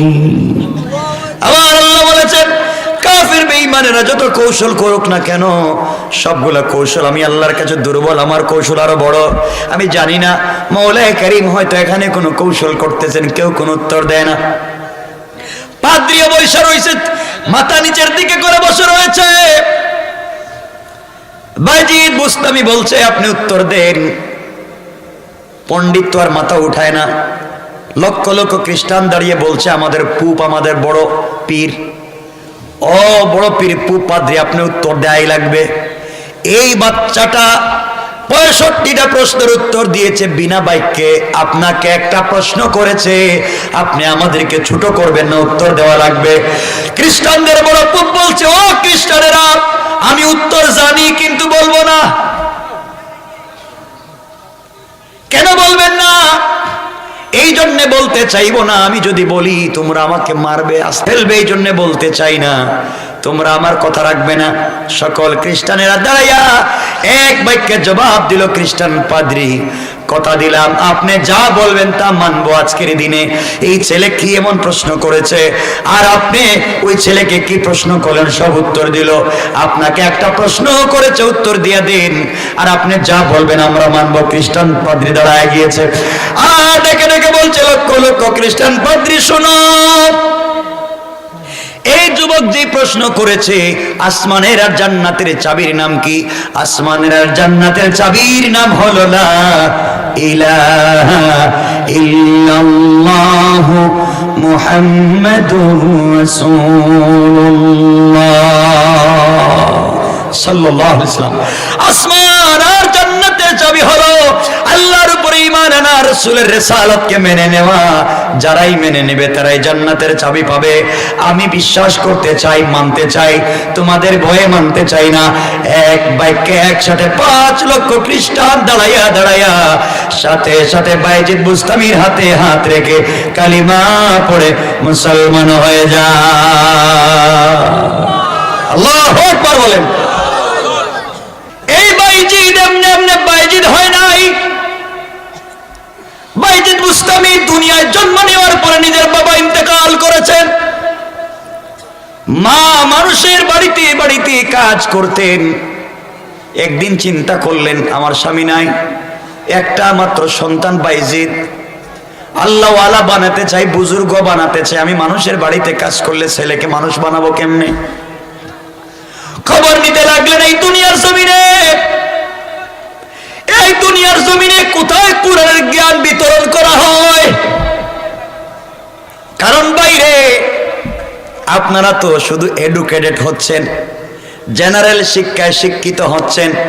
মনে রাখবেন, জেনারেল শিক্ষার নাম কোনো শিক্ষা না। আমিও তো পড়ছি, জেনারেল শিক্ষার নাম কোনো শিক্ষা না। যারা জেনারেল পড়ো, জেনারেল লাইনে বলো তো জেনারেল শব্দের বাংলা অর্থ কি? মানে কি? সাধারণ। তো জেনারেল শিক্ষা মানে কি? সাধারণ শিক্ষা। এটা কোনো শিক্ষা হইল? সাধারণ শিক্ষা। আর যারা কোরআনের শিক্ষায় শিক্ষিত হয় তারা জেনারেল হয় না রে, তারা তো অসাধারণ শিক্ষা নেই। কোন ঠিক কিনা? সাধারণ শিক্ষা অর্জন করে জুতা বানানো শিখেছ, আর অসাধারণ ওহীর শিক্ষা অর্জন করার কারণে সাহাবায়ে কেরাম পানির উপর দিয়ে হেঁটে হেঁটে গিয়েছে, বাঘের সঙ্গে কথা বলেছে। অসাধারণ এমন জ্ঞান ছিল সাহাবায়ে কেরামের কাছে, যারা একবার আওয়াজ দিয়ে কথা বললে হাজার হাজার মাইল দূরে, তার ছাড়া, রকেট ছাড়া, কোনো সিস্টেম ছাড়া, ইলেকট্রিক আর ইলেকট্রনিক্স ছাড়াও আল্লাহ ওমরের কথাগুলোকে হাজার হাজার মাইল দূরে সারিয়ার কানে পৌঁছায় দেয়। কোন ঠিক কিনা? তাদের কাছে তো সাধারণ জ্ঞান ছিল। মদিনার মাটিতে দাঁড়িয়ে বলছেন ভূমিকম্প হবে না, মাটি বন্ধ হয়ে গিয়েছে। নীল নদে চিঠি দিয়ে লেখছে পানি বন্ধ করবি না, পানি দিবে। বলতে দেরি হয়েছে, নদী পানি দিতে বাধ্য হয়েছে। কোন ঠিক কিনা? 2 জন ডক্টর বাংলা পৃথিবীর সকল ডক্টরদের সিগনেচার নিয়ে একটা দরখাস্ত বুড়িগঙ্গা দেন, পদ্মা নদীতে পড়ান। বলে বাবা পদ্মা নদী, তুমি আগামী বছর থেকে আর শরীয়তপুরের দিকে ভাঙ্গাভাঙ্গি কইরো না, বাদ দিয়ে দাও, বহুত ভাঙ্গাভাঙ্গি করছো। আমরা পৃথিবীর সব ডক্টররা সিগনেচার দিয়ে তোমার বললাম বন্ধ করে দাও। কথা কি শুনবো? কথা বলেন না কেন? শুনবে? কারণ কি শিক্ষা আছে? এটা কি শিক্ষা? সাধারণ শিক্ষা। পানি কইতেছে এই সাধারণ শিক্ষা নিয়ে আইছো, অসাধারণ শিক্ষা লাগবে। হযরত ওমরের কাছে ছিল অসাধারণ শিক্ষা।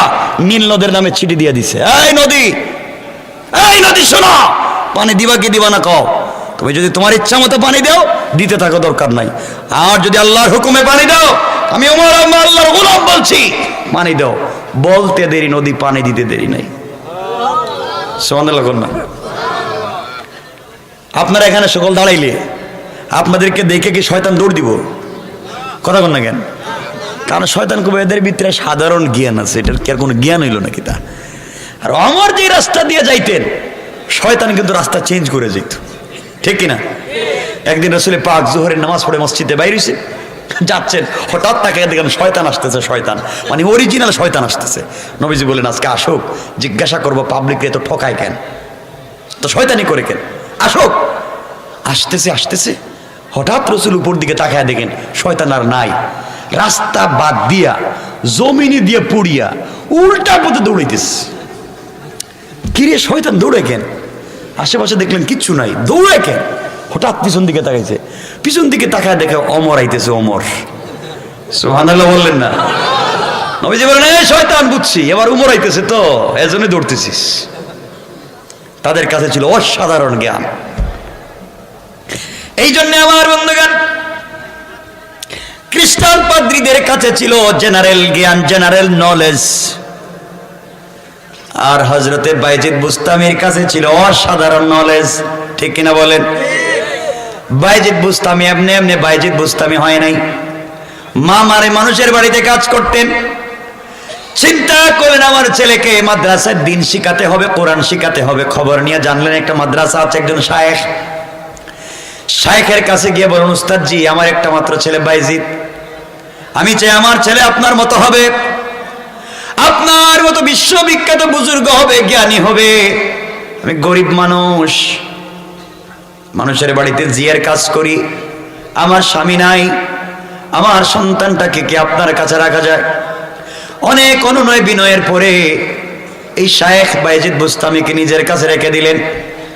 মা ডাক দিয়া বলতেছেন, উস্তাদ শুনেন, আমার সন্তানকে আপনার কাছে দিয়ে দিলাম, ওয়াদা করতে হবে আমার সঙ্গে, যতদিন পর্যন্ত আমার ছেলে আপনার মতো বিশ্ববিখ্যাত আলেম না হবে ততক্ষণ পর্যন্ত আমার কাছে ফেরত দিবেন না।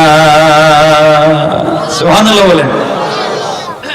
উস্তাদ বললেন, কথা দিলাম, ওয়াদা দিলাম, বিশ্ববিখ্যাত আলিম না বানিয়ে আপনার কাছে পাঠাবো না। মা চলে গিয়েছেন। ছোট্ট বাইজিদ উস্তাদের কাছে পড়ালেখা করেন। ছোট মানুষ আর কয়দিন তাকে, 1-2 মাস পরে কান্না শুরু করছে। বাইজিদ চলে যেতে চায় মায়ের কাছে। উস্তাদ বলছেন, বাবা যাওয়া যাবে না, তোমার মায়ের সঙ্গে আমার ওয়াদা, তোমাকে দেওয়া যাবে না, তোমাকে আমি পাঠাতে পারবো না। তোমার মা বলছে বড় না বানিয়ে তোমাকে দেওয়া যাবে না।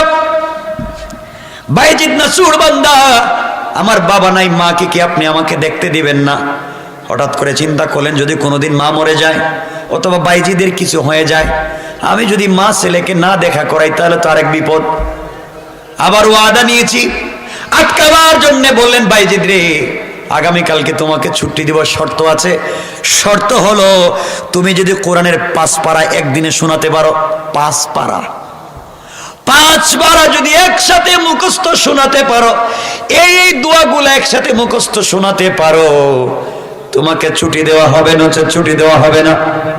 কথা বলে উস্তাদের কাছ থেকে বিদায় নিয়ে এসে বাইজিদ ছোট্ট মানুষ সেজদার মধ্যে পড়ে কান্না করে বলছে, আল্লাহ, গুনার জন্য তো কোথাও যেতে চাই না, মাকে দেখতে চাই। উস্তাদ আমাকে লম্বা সবক দিয়েছেন, 5 বার আমি কেমনে দিব? 100 পৃষ্ঠা আমি একদিনে কেমনে এতগুলা মুখস্থ করে উস্তাদকে শোনাবো? আমি কেমনে কোরআন এতগুলো শোনাবো? আল্লাহ, কোরআন তো তোমার, আমি কিচ্ছু জানি না, যেভাবে হোক তুমি আমার মায়ের সঙ্গে দেখা করাইয়া দাও।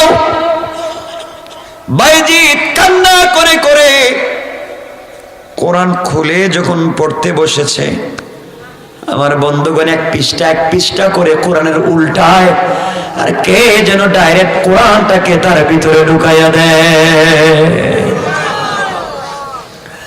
এভাবে করতে করতে 1-2 ঘন্টার ভিতরে 5 পারা শেষ করে আরো অধিক কিছু পড়ে মুখস্থ করে উস্তাদের কাছে গিয়ে বলছেন, হুজুর, আপনি যা বলছেন তার চাইতে বেশি মুখস্থ করছি, এখন আপনি পড়া শুনেন, আমাকে ছুটি দিয়ে দিন। উস্তাদ চিন্তা করে কি, যা 1 বছরে পারা যায় না, 1 বছরে যা সম্ভব না, কয়েক ঘন্টায় পারছে। পড়া শুনলে নির্ভুল ভাবে শোনাইয়া দিল। বুঝতে পারলেন বাইজিদ সাধারণ ছেলে না, অসাধারণ একটা ছেলে। তিনি বললেন, বাবারে, কেমনে বলো তো এগুলা মুখস্থ করলে? বাইজিদ বলতেছে, হুজুর, আপনি কি জানেন না, কোরআন তো আল্লাহর, আমিও আল্লাহর নাম নিয়ে শুধু পাতাটা উল্টাইছি, আর আল্লাহ তার ইচ্ছার মাধ্যমে হয়তো আমার ভিতরে ঢুকাইয়া দিয়েছে। ছুটি দিয়া দিলেন, যাও মায়ের সঙ্গে দেখা করে চলে আসো। বাইজিদ বুস্তামি চলে গেলেন। রাত্রবেলা মায়ের দরজায় গিয়ে নক করেছেন, মা দরজা খোলেন। কে তুমি? আমি বাইজিদ। না, তুমি বাইজিদ না, দরজা খুলে দেওয়া যাবে না, আমার বাইজিদ তো আসার কথা না। আমি হুজুরকে বলে আসছি, আমার বাইজিদকে যেদিন হুজুরের মতো বড় আলেম বানাবে ওই দিন পাঠাবে। তুমি আমার বাইজিদ না, দরজা খুলে দেওয়া যাবে না। কেমন মা, কেমন মা, চিন্তা করেন। অনেক ডাকাডাকির পরে মা যখন দরজা খুলে দেয় নাই, বাইজিদ চোখের পানি ছেড়ে চলে গেলেন হুজুরের কাছে।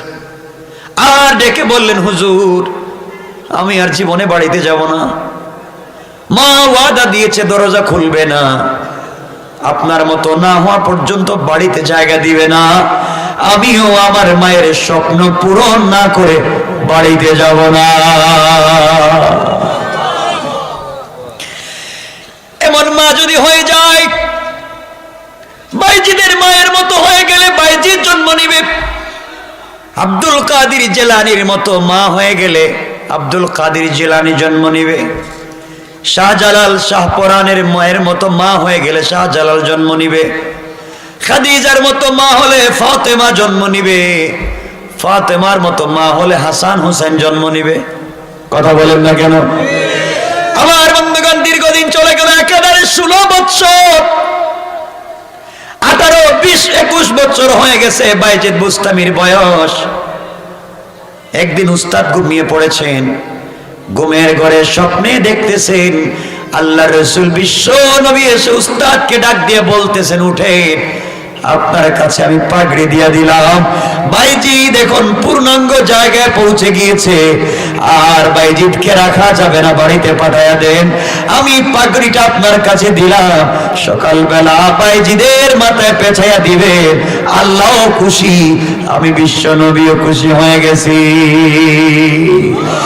যে বাইজিদ এখন পর্যন্ত একদিন রোজা ছাড়ে নাই, রাত্রিবেলা তাহাজ্জুদ ছাড়ে নাই, আমার উপরে দরুদ পড়া ছেড়ে দেয় নাই, বাইজিদ জায়গা তৈরি করেছে, এখন অনেকগুলা হয়ে গিয়েছে, অনেক বড় হয়ে গিয়েছে, মায়ের কাছে পাঠাইয়া দেন। ঘুম থেকে উঠে গেলেন, উস্তাদ উঠে বাইজিদকে জড়াইয়া কপালে চুম্বন করলেন, আর বললেন, বাবারে আমার কাছে থাকবা না, তোমাকে আমি পাগড়ি পরাইয়া দিলাম, বেলায়াত তোমাকে দিয়ে দিলাম, যেটা বিশ্ব নবী আমাকে দিয়েছেন, আমি তোমাকে দিয়ে দিলাম, চলে যাও মায়ের কাছে। এবার মায়ের দরজায় নক করো। দৌড়াইয়া চোখের পানি ছেড়ে মায়ের দরবারে পৌঁছে গেলেন, দরজায় নক করলেন। মায়ের সন্তান যখন বলেছে, মা আমি বাইজিদ, বলতে দেরি হয়েছে, মা দরজা খুলে দিয়ে বলছেন, বাবারে আমিও জানি তুমি আজকে পূর্ণাঙ্গ হয়ে গিয়েছ, আমি গভীর রাত্রে স্বপ্নে দেখেছি বিশ্ব নবী আমাকে বলছেন, ও মহিলা এমন সন্তান জন্ম দিয়েছ, বাইজিদ এমন হয়েছে রাস্তা দিয়ে হাঁটলে কুকুরের বাসাও বুঝবে, কুকুর তার সঙ্গে কথা বলবে, দুনিয়ার জমিনে যা চাইবে বাইজিদ হাত উঠাইয়া মুস্তাজাবুদ দাওয়া, আল্লাহ তাকে তার চরিত্রের কারণে বানিয়ে দিয়েছে, ওইগুলা শুনছেন। তিনি বললেন, বাবারে আমিও জানি, আসো। এই বলে সন্তানকে বুকের সঙ্গে জড়াইয়া কপালে চুম্বন করে বলছেন, আল্লাহ তাআলা এতদিন পড়ালেখা করে আমার সন্তান যতটুকুন বড় হয়েছে, তুমি পর্যন্ত পৌঁছতে আর যতটুকুন গ্যাপ আছে, আমি মা আমার সন্তানকে দোয়া করে দিলাম, আল্লাহ তাআলা তুমি আমার সন্তানকে আরো বড় বানাইয়া দাও। সুবহানাল্লাহ বলো। এই জন্য আমার আল্লাহ বলেছেন, ওয়াল্লাযীনা ইয়াকুলুনা রব্বানা সরিফ আন্না আযাবা জাহান্নাম ইন্না আযাবাহা কানা গারামা। আল্লাহ বলেছেন, গোলাম রে, ইন্তেকালের আগে তওবা করে ভালো মানুষ যদি হতে পারো, আল্লাহর তাওহীদ আর রাসূলের রিসালাতকে যদি মানতে পারো, আল্লাহ বলছেন, গোলাম চোখের পানি ছেড়ে যত বড় গুনাহগার হোস না কেন, তওবা করতে দেরি হবে, আমি আল্লাহ আমার গোলামকে maaf করে জান্নাতি বলে ফয়সালা করে দিতে আমি আল্লাহ 1 মিনিটও দেরি হবে না। পড়েন সুবহানাল্লাহ। রাত হইছে কয়টা? 12:15, 2 ঘন্টার উপরে যেতেছে, আর ওয়াজ চলবে না, আর লম্বা করা যাবে না, অনেক লম্বা হয়ে গেছে, আর এখন অনেক লম্বা আলোচনা বাকি রয়ে গেছে। 4টা বিষয় বলছি, 4টা। 1 নম্বর আল্লাহর গোলামের গুণ, অহংকার করা যাবে না। 2 নম্বর গালি দেওয়া যাবে না। 3 নম্বর রুকু সিজদা আল্লাহর পায়ে। 4 নম্বর তওবা করবেন আল্লাহর কাছে। 4 গুণ অর্জন করবেন, ফাদাখালাল জান্নাতা বিসালাম, মরলিক দারুস সালাম নামক জান্নাতে পৌঁছে দিবেন কে? কথা বলেন কে? 4 গুণ মনে থাকবে তো ইনশাআল্লাহ? আর দরকার নাই বাবা, থাকো জোরে দিন, আর না 12:15 হয়ে গেছে। এতক্ষণ পর্যন্ত ঠান্ডার মধ্যে আপনারা বসে আছেন, আপনাদের জন্য দোয়া থাকলো। সকলের জন্য সকলের জন্য পারা অনেকেই কথা বলবেন স্যার, কথা বলবেন। সকলের জন্য হ্যাঁ হ্যাঁ হ্যাঁ। অনেক রাত্রে হয়েছে তো আর লম্বা করা যাবে না, কিছু বলবেন? হ্যাঁ বলেন বলেন বলেন, কিছু বলবেন বলেন। আমার এক মুসলিম